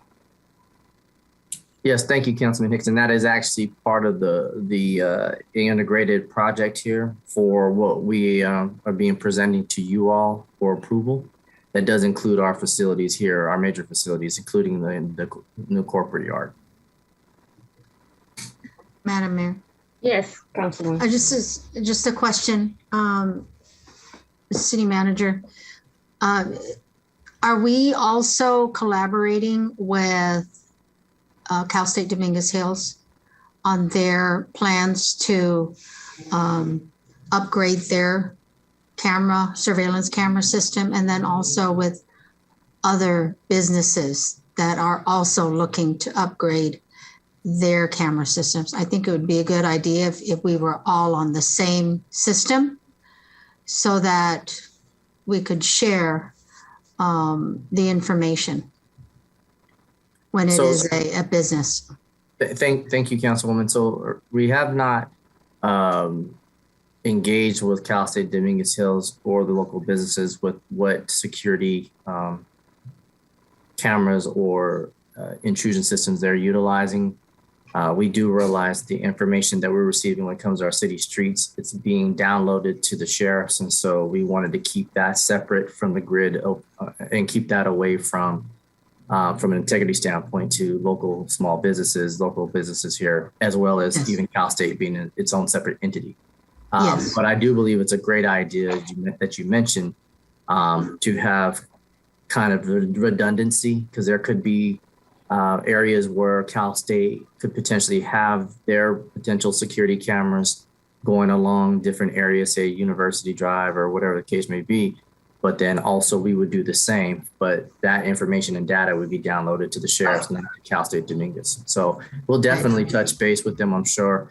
Once we get to that aspect, and whoever's running project management lead there will get in contact with them.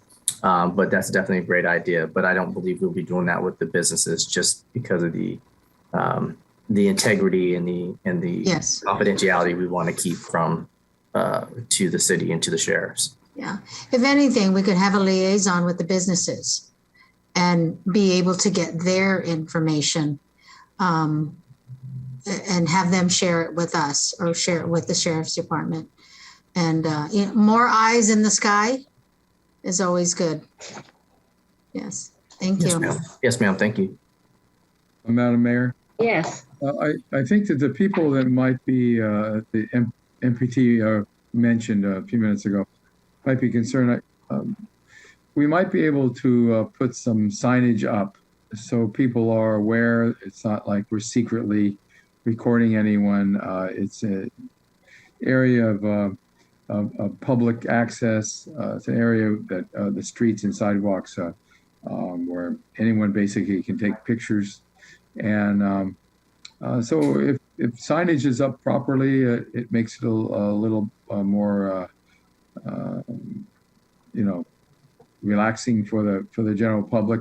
It also sends a great message to people that are up to no good that the cameras make great witnesses, and it helps reduce the amount of crime. It not only catches the criminals, but it reduces the crime that takes place, because people know that license plate readers are in part of technology today. And so that if our sheriffs are finding vehicles that have their license plates covered, that might be cause for them to be stopped by the sheriff. So to let our residents know that they should have their license plates visible and not covered and not removed in any way, because they're more likely to be stopped now that the cameras are being installed. So this is a great move. It's using technology for improving the quality of life and improving the public safety of our residents and our visitors. Thank you. I agree. The camera that we have in the park, the signage that we have in the parking lot, when you pull into City Hall, it says, what does it say, Mr. City Manager? You've been videoed or something. This area under surveillance. Yeah, right. This area is under surveillance. And so, yes, that is actual signage that we put up as our property. Right. Public space. Now, there is some case law that speaks to public space that's out there just to help and answer for Mayor Pro Tem and Councilmember Deere's concerns. And so our attorneys are actually delving into that. Other cities have utilized it. And so what we believe is that we'll be able to place these cameras so long as it's in public space, so it doesn't infringe on the rights into someone's privacy, such as their home. But as long as it's pointed and directed and it's filming public space, we believe that we have the legal right to do so based upon case law, but we'll ensure, and our attorneys will continue to ensure, that we are not violating anybody's or infringing on anyone's privacy rights as those cameras are being installed in the main arterials. Yeah, could you bring us back in closed session some of what the findings are? Absolutely. Yes, ma'am. We can address all of our questions. Sure, absolutely. Are there any more comments or questions from our staff?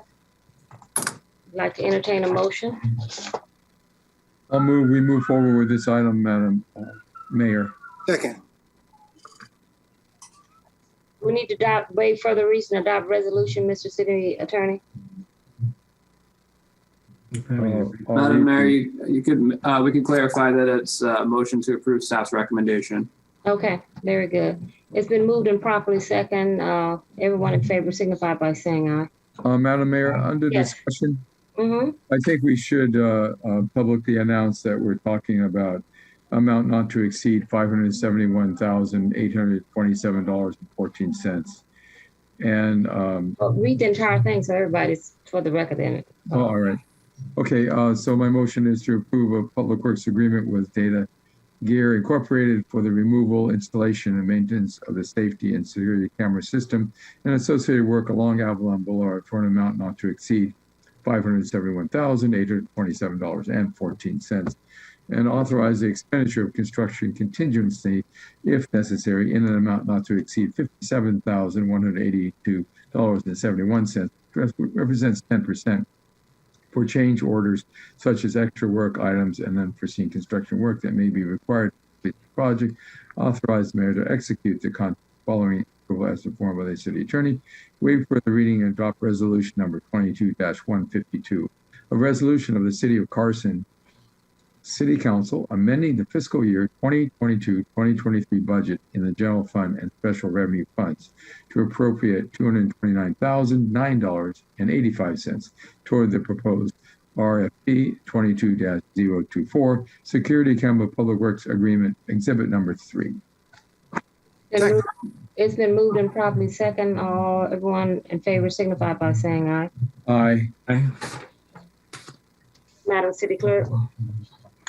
Councilwoman Rojas? Yes. Okay, it appears to be unanimous. Thank you. Wake up over there. Item number 31 is considered sponsorship of the Carson Small Business Academy offered by Cal State University Dominguez Hills Innovation Incubator for Fall 2022 cohort. Before the staff gives the report, I want to thank you because this was something that I've been working on with Cal State Dominguez Hills to make sure that our small business were better equipped after COVID to deal with some of the things, and to also, and this has expanded. It's a 10-week program for our small business. We have to recruit the businesses, but Cal State Dominguez Hills is going to be running this 10-week program. So I'm just excited to see this is on our agenda. Our small businesses are the lifeline of the city, so we need to do whatever we can to support them. Mr. City Manager. Thank you, Madam Mayor. For this item and to give a brief update and report would be our Assistant City Manager, Economic Development. That is Mr. John Raymond.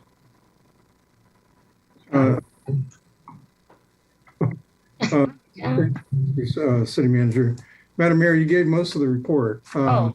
I'll give a little bit of detail. As City Council knows, the council supported a number of efforts in the last couple of years aimed at providing assistance to the small business community in Carson.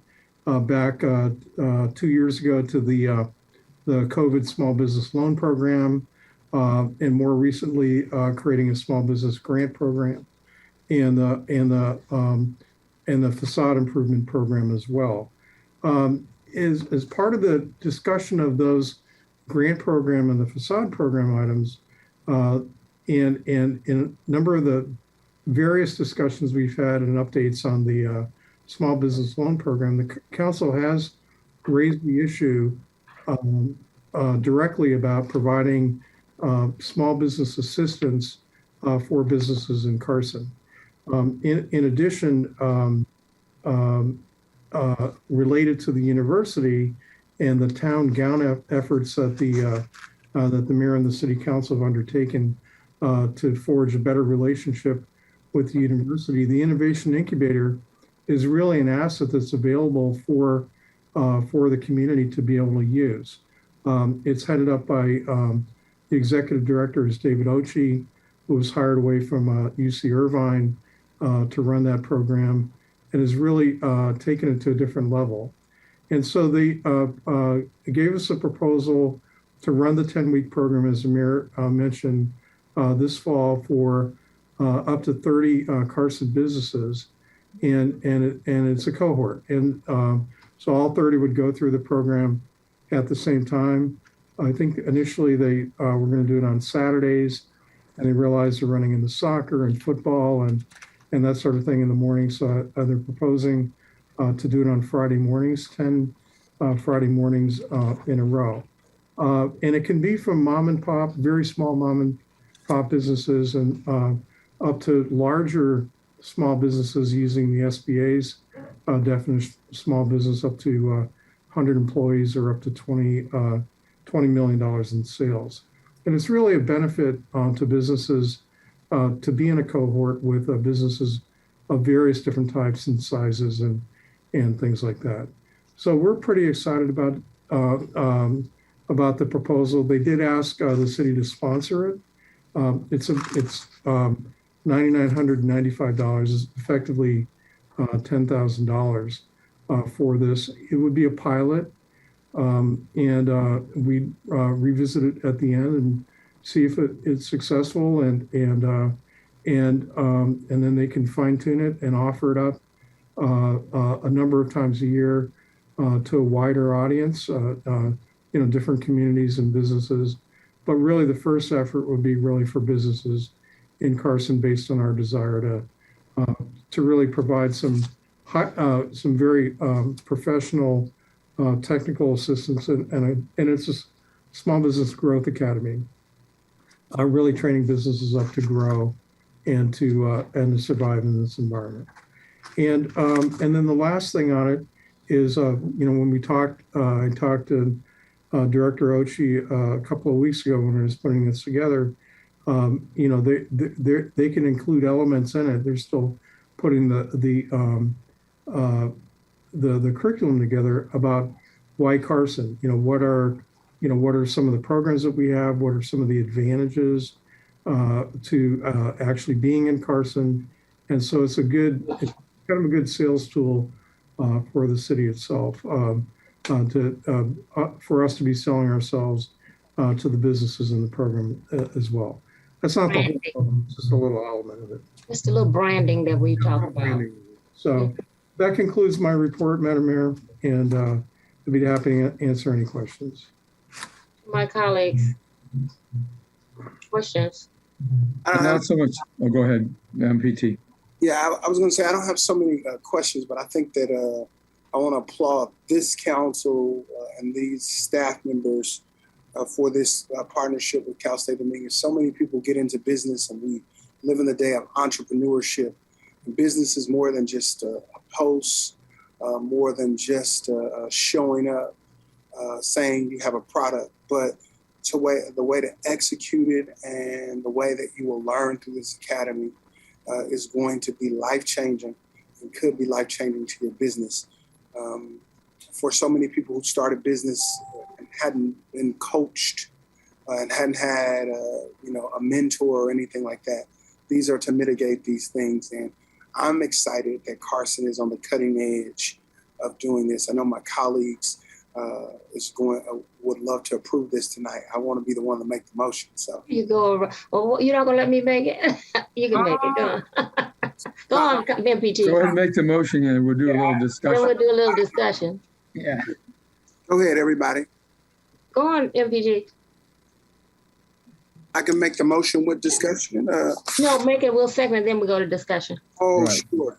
I'd like to approve a sponsorship of the inaugural Cal State University Dominguez Hills Carson Small Business Growth Academy for Carson businesses to be held at the Cal State University Dominguez Hills Innovation Incubator in the fall of 2022 at the sponsorship cost of $9,995.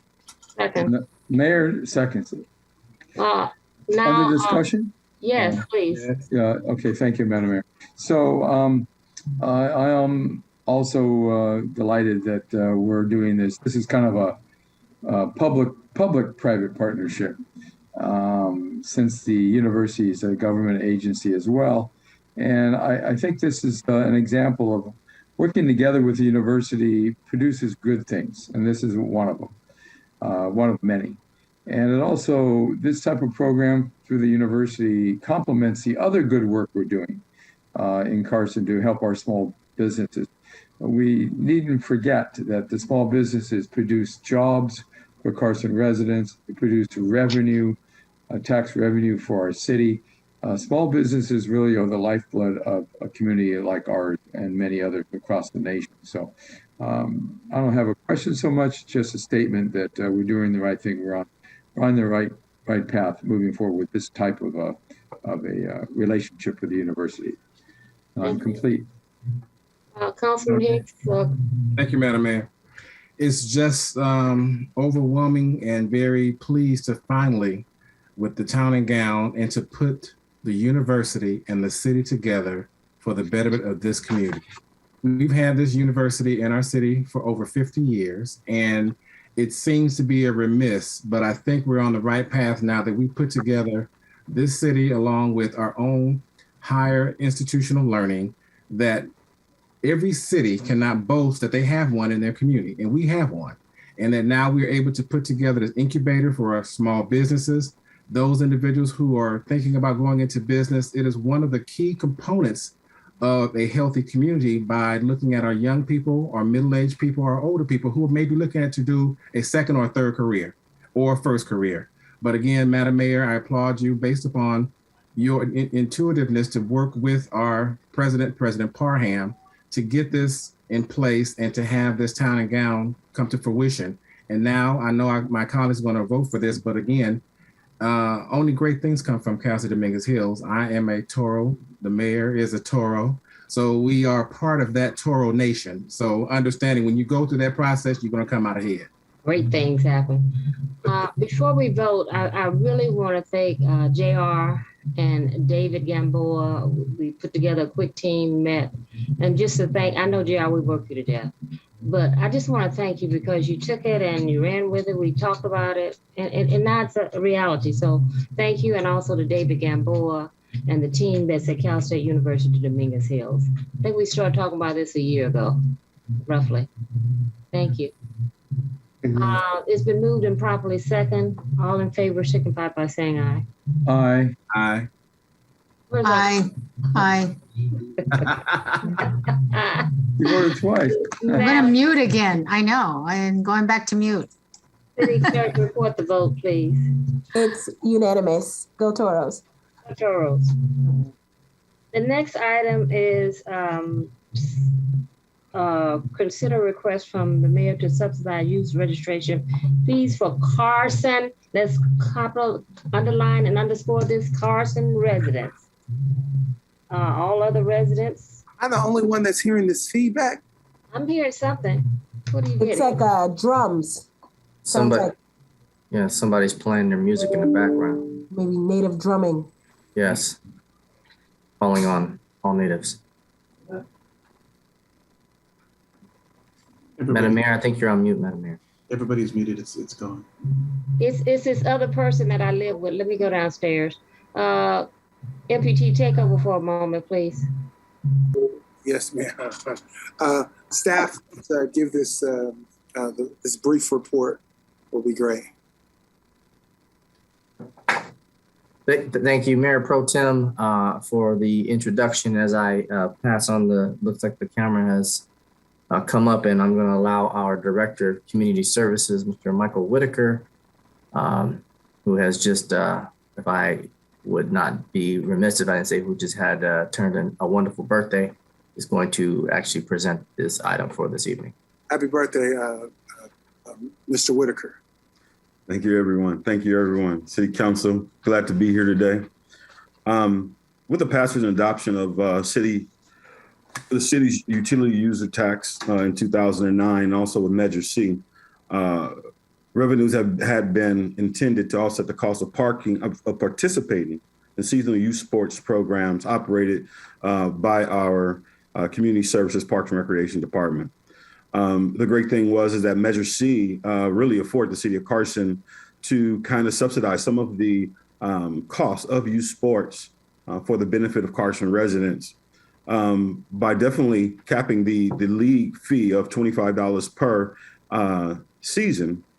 And that is not exclusive of the uniform, pictures, and trophies. That is always a separate payment that they actually make for uniform, pictures, and trophies. But we want to thank the city of Carson from 2009, the city council members, for providing this particular service for our residents. Fast forwarding now into 2022, we've had some trying times in regards to people losing jobs, people being laid off.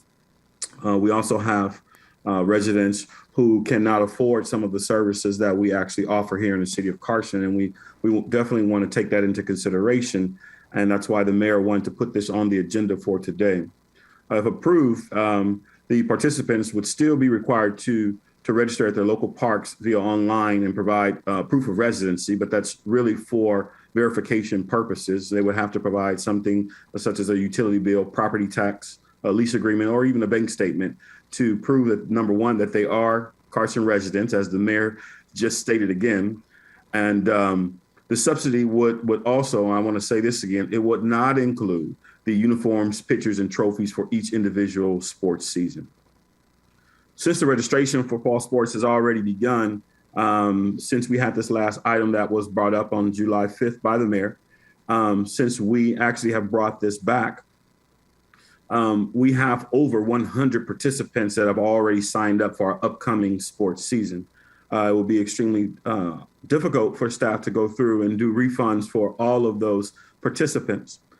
So I would like to make a recommendation that the subsidy commence with the following season, beginning in October 2022 through July 2023. And that will be specifically, the subsidy would apply to winter 2022 youth basketball, spring 2023 baseball and softball, and also fall 2023 football, soccer, and softball seasons. The city and department's ability to maintain minimal levels of cost recovery within the youth sports cost center predicts that by subsidizing some of these programs, we may have ebbs and flows in regards to attendance. It may affect us in some ways by the participants not having to pay for registration. Sometimes, we get those who have no skin in the game. And so we hope that doesn't bring our program down even further. But I will say that with the assistance for those who are in need and low to moderate income, it definitely will give them some type of subsidy to help them to pay for their youth sports season and their registration. Should the city council approve this proposal, approximately $100,200 in revenue would not be realized. Also, for background information, this estimate is based on youth sports participation from 2017. 2017 was the last year that we had a full sports season. During that time, we had Carriage Crest that was down for their basketball and also for their baseball seasons due to construction. At that time, they were temporarily closed. And so in 2017, we had a total of 4,715 participants in the youth sports program. During the most recent sports season in 2021 and 2022, a total of 3,965 children have participated in our youth sports program. That is approximately 750 participants less than we had in the year of 2017. The percentage of residents, I do want to say that the percentage of resident participants has been approximately 85% of the participants in our youth sports program are City of Carson residents. And I wanted to say thank you to Ms. Diana Medell from the Boys and Girls Club, who wants to support this program. I just want to make sure that with this program, they're not butting heads in regards to the last program that was approved by City Council at the very last meeting on July the 5th. We did do a program for participants in the program that would also help subsidize some of the programs. I did notice that for this year, for this particular item is for youth sports only, but for the item that we had on the very last meeting on July the 5th, it also included some of the additional programs such as enrichment, our day camp program, our kids club program, and also for the early childhood education programs as well. And Madam Mayor, that actually concludes my report, and I can take any questions that any of the council members have in regards to this particular item. I have a question. You said there's 100 kids that have signed up. And my question is, could you not take that $25 and put it on their uniform or trophy fee? If you're having a problem refunding it. Right. It's not, we actually thought about that doing a credit through ActiveNet, which we can do. And when I said 100, I threw, it's actually 100 plus participants that we have for the actual season. It would really require a lot of background work in order to do that. It can be done, but it would just cause a lot of background work for staff to provide all of those refunds for all of the participants that we have so far. Well, to me, anything worth having is worth working for. And I want to make sure that all of our kids, and I think this council does too, are in the parks. And I'm, putting it off is not something that I'm amenable to because we're just getting started. And if we can increase those 700 kids that didn't participate, if we can get half of those in the program, and that means the world to me. Because I remember when it was free for everyone and our numbers skyrocketed. I think Councilman Hicks was around and you were around. I was around. We didn't have a registration fee. And you had leagues within a park instead of having to combine leagues because it was free for the kids. And I appreciate you doing your research and reporting it to us, but 100 kids versus possibly 700 kids involved in the program, I think you can come up with a creative way of refunding them because they're gonna have to come to you to pay for their uniform. That's set up already. And it's already in the system. So you can set it up and credit them $25 towards a uniform. Is this football season? Yes, it is football, soccer. Football, soccer, that $25 will pay for that uniform. Almost. A long time ago. Yeah, well, it's a credit. So it depends. A shirt, what does a shirt cost? Uniforms are running about $65. A flag football uniform with a shirt? Yes, ma'am. Wow, I want to see that uniform. Okay. Sharp. I want to see that bad boy. They're sharp. I thought the baseball was the $65, but that's my comment. I don't think we need to wait. It's 100 kids that have been signed up. Find a way to credit them their money back, but these kids need to be out of their homes and Carson residents need to be back in our parks playing. We've been shut down, locked up for 3 years. Madam Mayor. Yes. You know that $25 can go towards a trophy and the photograph. Thank you. They can go towards something that they can get that they wouldn't have to pay for. Madam Mayor? Yes. I will second your motion because I bet you're all ready to make it, so I'm going to second it. Okay. Well, that's my motion to approve. I'll second that. Well, we're going to discussion. We have a first and a second to approve staff's recommendation. So under discussion? Yeah, it's under discussion. Thank you. To the city staff, I read the report, the staff report on it, and it was mentioned about there was some concern that without skin in the game, some kids might sign up for a program and then not show up, or sign up for the program and show up at the beginning, kind of like adults do with fitness centers. They go over the first 2 weeks and then they don't come back the rest of the year. Correct. We don't want that to happen. So we're going to do this from what I read, it looks like for 1 year to see how it turns out, correct? Is that what we're looking at? That is correct. Okay, so we can make that, or you can make that assessment, Mr. Whitaker, you and Rob Lennox and your staff at the end of the year. But I agree with the mayor that we want the kids to participate to a maximum degree. And on a first impression, logical look at this, well, if you give them a waiver of the fee, you're going to have more kids participating. I mean, it's kind of logical. But I do see your point that you're making. So I think the decision is right to do this. And we will get an assessment from you, from your staff, on how it turns out, and we'll tweak it if we need to. We can always change it next year. We can continue it the way we've done it this year or do something slightly different. But I just want to echo the comments of my colleagues on the city council that we're very interested in the youth of the city of Carson, and we're very interested in their success and their future. So these type of youth programs, as a classroom school teacher, I know the kids have to kind of get used to being outside doing things. So many kids are on video games for hours and hours and hours all day long. And some of them virtually get very little exercise. And that's not healthy, not well-rounded life for the young people. So that's why I want to thank the mayor for bringing this forward, coming up with this idea. And it's really a good one. So let's move forward and maximize it and spread the word to our families in Carson that their young people are going to have a little boost from the city to get them involved. Thank you. Thank you, Councilman. And also on that same note, we were supposed to be getting back a report on how this uniform and trophy or one blanket was going. So that report is still outstanding. You weren't the director then, Mr. Whitaker, but that report is outstanding also. Mayor, Mr. Lennox is muted. Is he? Oh, the city manager's not though. Oh, yes, he is. He's muted too. The director, the one that's responsible, Mr. Whitaker, is not muted. Right. So that report should be coming to us as to the pros and cons of this uniform ordering process. But anyway.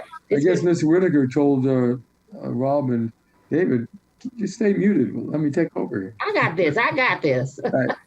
He does a good job, so we're yeah. Are there any more comments from my colleagues? So it's been moved and properly second to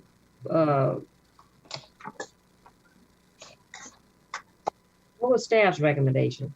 Second. Oh. Madam Mayor, if I may. Yes. The recommendation in the staff report was just to consider the mayor's request. So there's not an actual direction. So I could restate the motion as I understand it if you like. Thank you, please.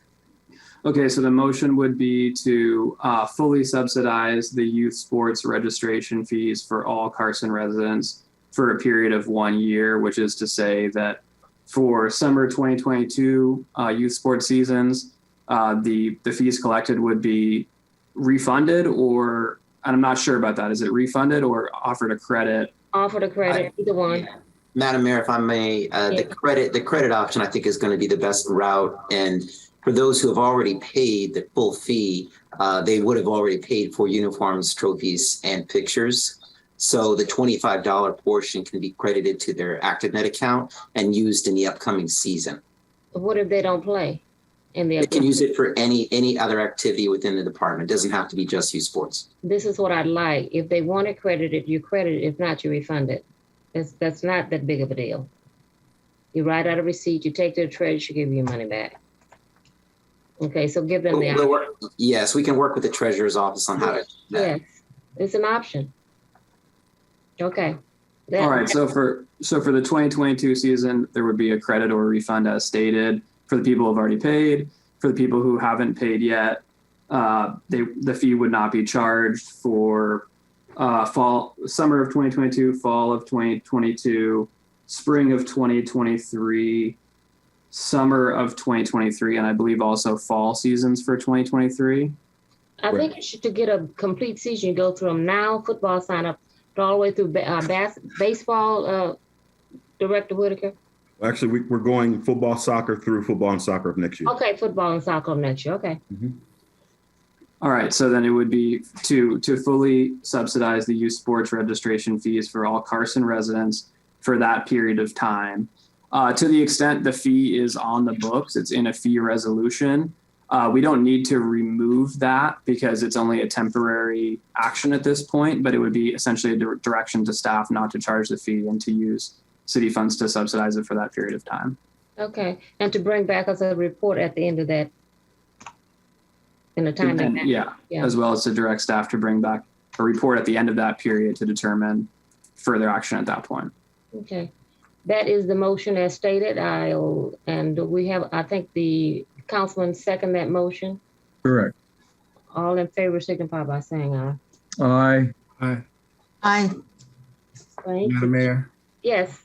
I just want to make sure within that motion, I just thought about it, that there's some type of PR, how we getting the word out to the residents to let them know that we are now having youth sports registration being waived, and we want you to come back to your parks and your neighborhood. Michael Whitaker's got it covered, Cedric.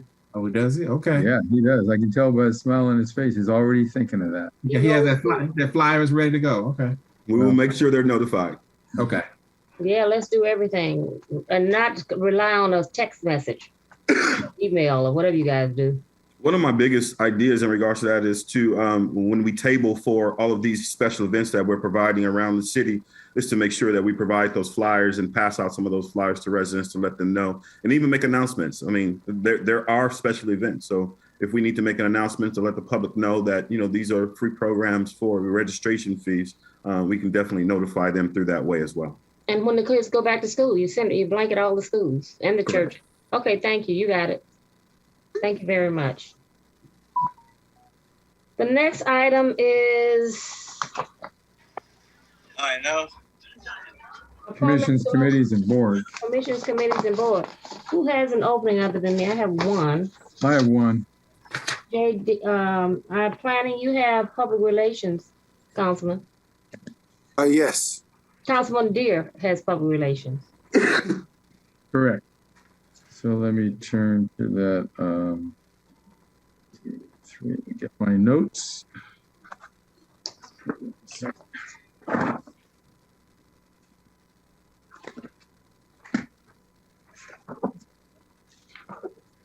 Okay, what I'm going to do on Public Relations Commission is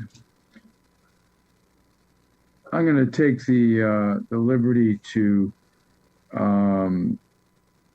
take alternate number 3, which is your appointee, Madam Mayor. And I had intended to do this in advance, but their 10-day notice had not gone out. So I'm going to appoint Dorothy Ross to a regular member, public relations specialist. So virtually she'll be resigning from alternate number 3 and being appointed tonight if the motion passes to ratify my. No, actually, she's my uncontested. Uncontested, yeah. So I will make as an uncontested appointment Dorothy Ross as a regular member of the Public Relations Commission. Thank you. You're welcome. Public Works, Councilman Hilton, MPT Hilton, I'm sorry. I did want to move up one of the alternates. Okay. Maybe the first alternate. Okay. That's Sandy Hamilton. Yeah, who else are the alternates? John Cottrell and Chiki Nweke. Oh, let's move up John Cottrell. He's in my district, very active. Maybe I should ask Mr. Cottrell because he told me he didn't want to be a regular. Oh, okay. Well, let me reach out to him first, and I'll appoint him. Okay. Next time. Yeah, I want to run it by him. He told me he was getting a little, he said I've spent my time in the city. Yeah. Okay. So you have 2. No one, Dr. Bradshaw. No one at this moment. Women's issues. Let me hold off on that until next meeting. I had somebody in mind. Are all these commissions meeting now? They supposed to be. Mr. City Manager? Because I've gotten a call that I think Public Works, Uli said he hadn't met in Public Works. Mr. City Manager? I have to check with the Public Works Department, Madam Mayor. As far as I'm concerned, or for what we've put out, all commissions are supposed to be meeting. So I'm not sure about Public Works specifically. Yeah, I heard the Public Works was, I know Human Relations, Women's Issues, Parks and Rec, Planning, but there's a few that's dangling out there. I don't know if the Public Safety has met either. Check on that one. Yeah, I don't think they're all meeting. No, all of them are not meeting. Well, they're supposed to be. We'll do. Okay. And we discussed having, them going over their Robert's Rule of Order and Brown Act. The Brown Act, and also their ethics training.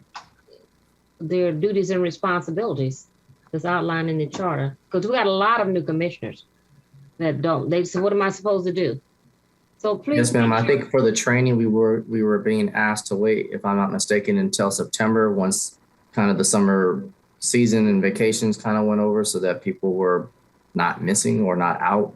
And then with COVID, we decided to push that until then, so we can have the training for everybody. Oh, that'll be a big training. But could you let me know which commissions are not meeting? Because I've heard Public Works and a couple others are not meeting at all. They haven't met. And I thought it was because I don't know. We've been saying this for 3 months. Yeah, no, we'll provide an update for you and the rest of council as to what commissions are meeting, which ones have not. But by the time we have our next meeting, they should have a yes with meeting. No, I submitted a memo. I'm not going to send it.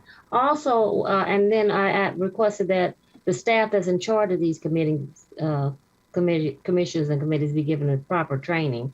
So everyone's saying the same thing when they go through these committees. Right, and I believe you also asked that they all have business cards as well. That's a big complaint. They've been told that the city can't afford business cards. Well, that might have been in the past, but that hasn't been the direction or the conversation that we've been given to staff here as of late. Okay, they've been appointed for some time now. So, okay, make sure they get business cards so they can start. Madam Mayor, another point on that, I'd like to segue into what you said. Having that type of training really helps the commissions be more effective, more professional.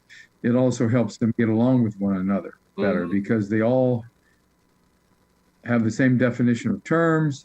They all have the same rules to follow, and it's a great protocol to follow, and this makes a better meeting and better relationship all the way around. They know how to make a motion and so forth, but I'm just looking at, we've been on Zoom forever, so they can go on Zoom if they don't want to meet in person. We could do a hybrid. So I know most of them on Zoom. So anyway, those are our marching orders, Mr. City Manager.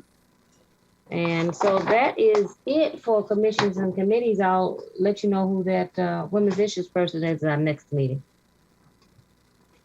The next is ordinance second reading. Mr. City Manager.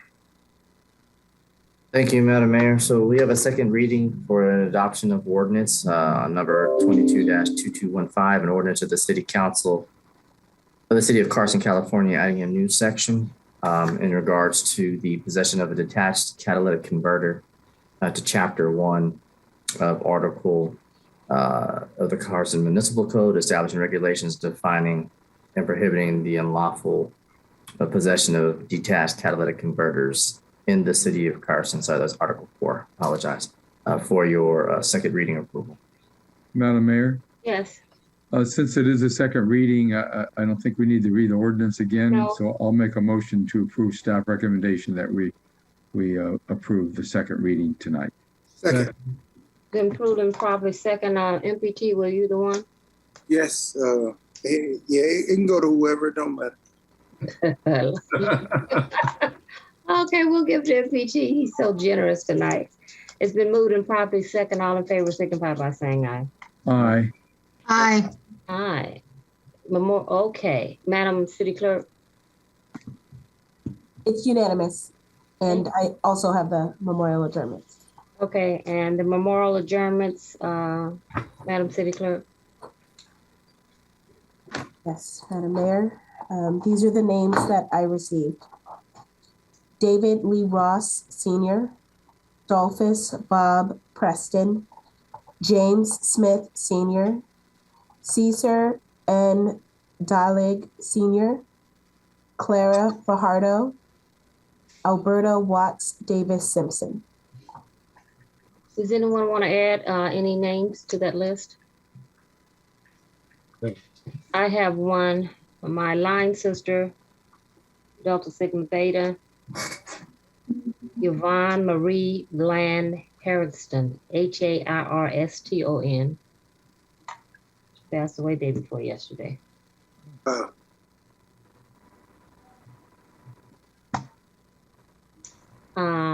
My bishop here. Yes. Father, these are difficult times that we're living in. You heard all the names that are read. We pray for every family that you would uphold them and give them peace. We pray that you would bless our city and our council as a whole. In Jesus' name, amen. Amen. Do we have any public comments for matters not listed on the agenda, Madam City Clerk? No, Madam Mayor. Okay. All communications and council members request to add future items to the agenda. Madam Mayor, Yes. I would again like to add the mobile home park zoning ordinance. I know we're waiting for the general plan, and Saeed's office is diligently working on that very hard, but I want to encourage them to get that completed, as soon as they can. And then, of course, I would like to have on the ordinance the repeal of the agenda ordinance aspect for preventing a majority of the council from putting something on the agenda. Thank you. Thank you. Thank you. Madam Mayor. Yes. Just to follow up with staff on the Carson High School football field. If we could Get a status report on it. Yeah. yes, and follow up with that. Since we're in summer, we want to try to get something going. Is it okay? Thank you. Carson High School. Was the baseball field ever completed also? Because we were working on that, well, running lead with them. Yes. I was. I don't know what the status of it was. Okay, fine. Yeah, so staff can do that. And again, it's the football field. They haven't had any graduations there or games. So we need to get that going. Friday Night Lights at Carson High School. Friday Night Live. Yeah, yes.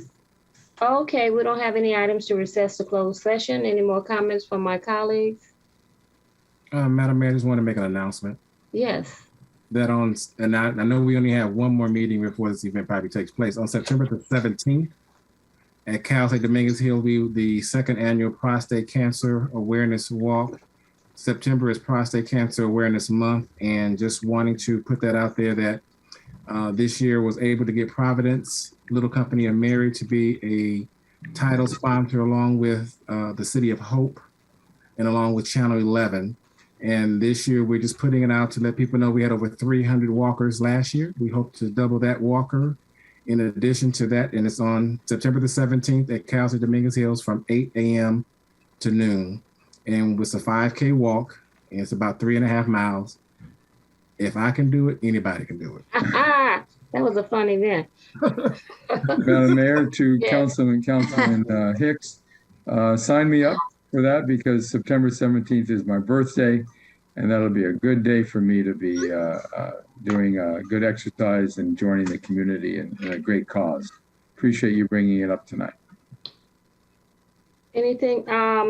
I would like to announce that the councilman and I will be doing, we've been getting calls, so at the last minute on August 13th, South Bay Pavilion, we will be doing a backpack giveaway in conjunction with my sorority and the Delta Foundation and the Carson Citizens Cultural Arts Foundation. We will be giving out backpacks fully loaded for our kids, because I've been on my Facebook getting a lot of requests, so that's going to happen.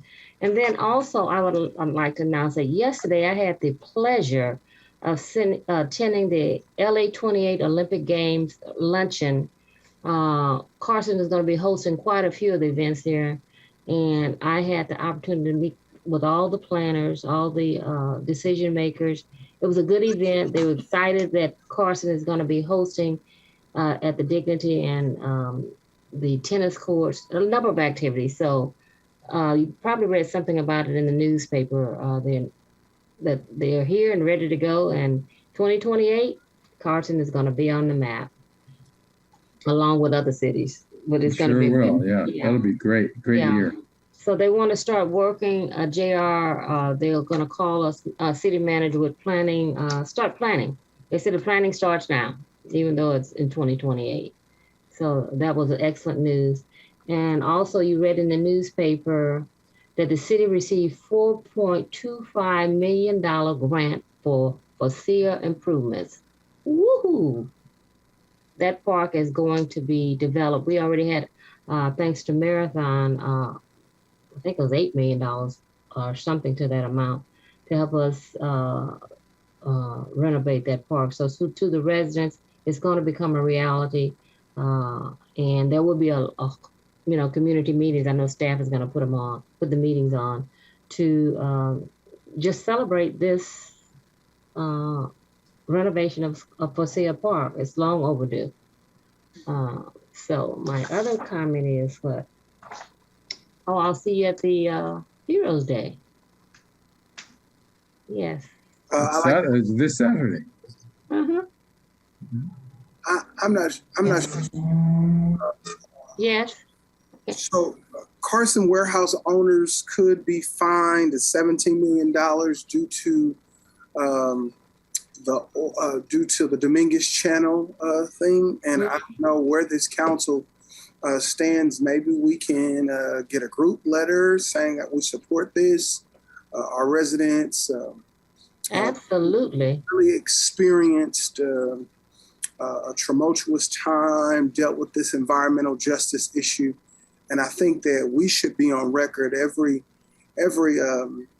article that I read did not have this city council on record of saying anything, and I don't want our residents to believe that we are silent.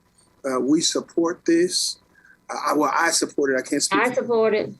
Colleagues, we support this, and yes, this warehouse should be fined because of the nuisance that we had to go through.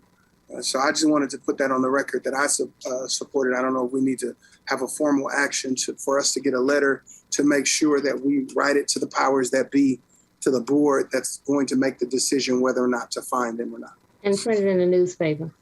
Yeah. Everything else is in the newspaper. Thank you. Matt, Mr. City Attorney, what's the best way to approach this? Madam Mayor, I would recommend adding it as an item for the next meeting and considering it as an agendized item then. Thank you. That's a request from MPT to add as an agenda item. Yes. To send a letter supporting the finding. So thank you very much. Councilwoman.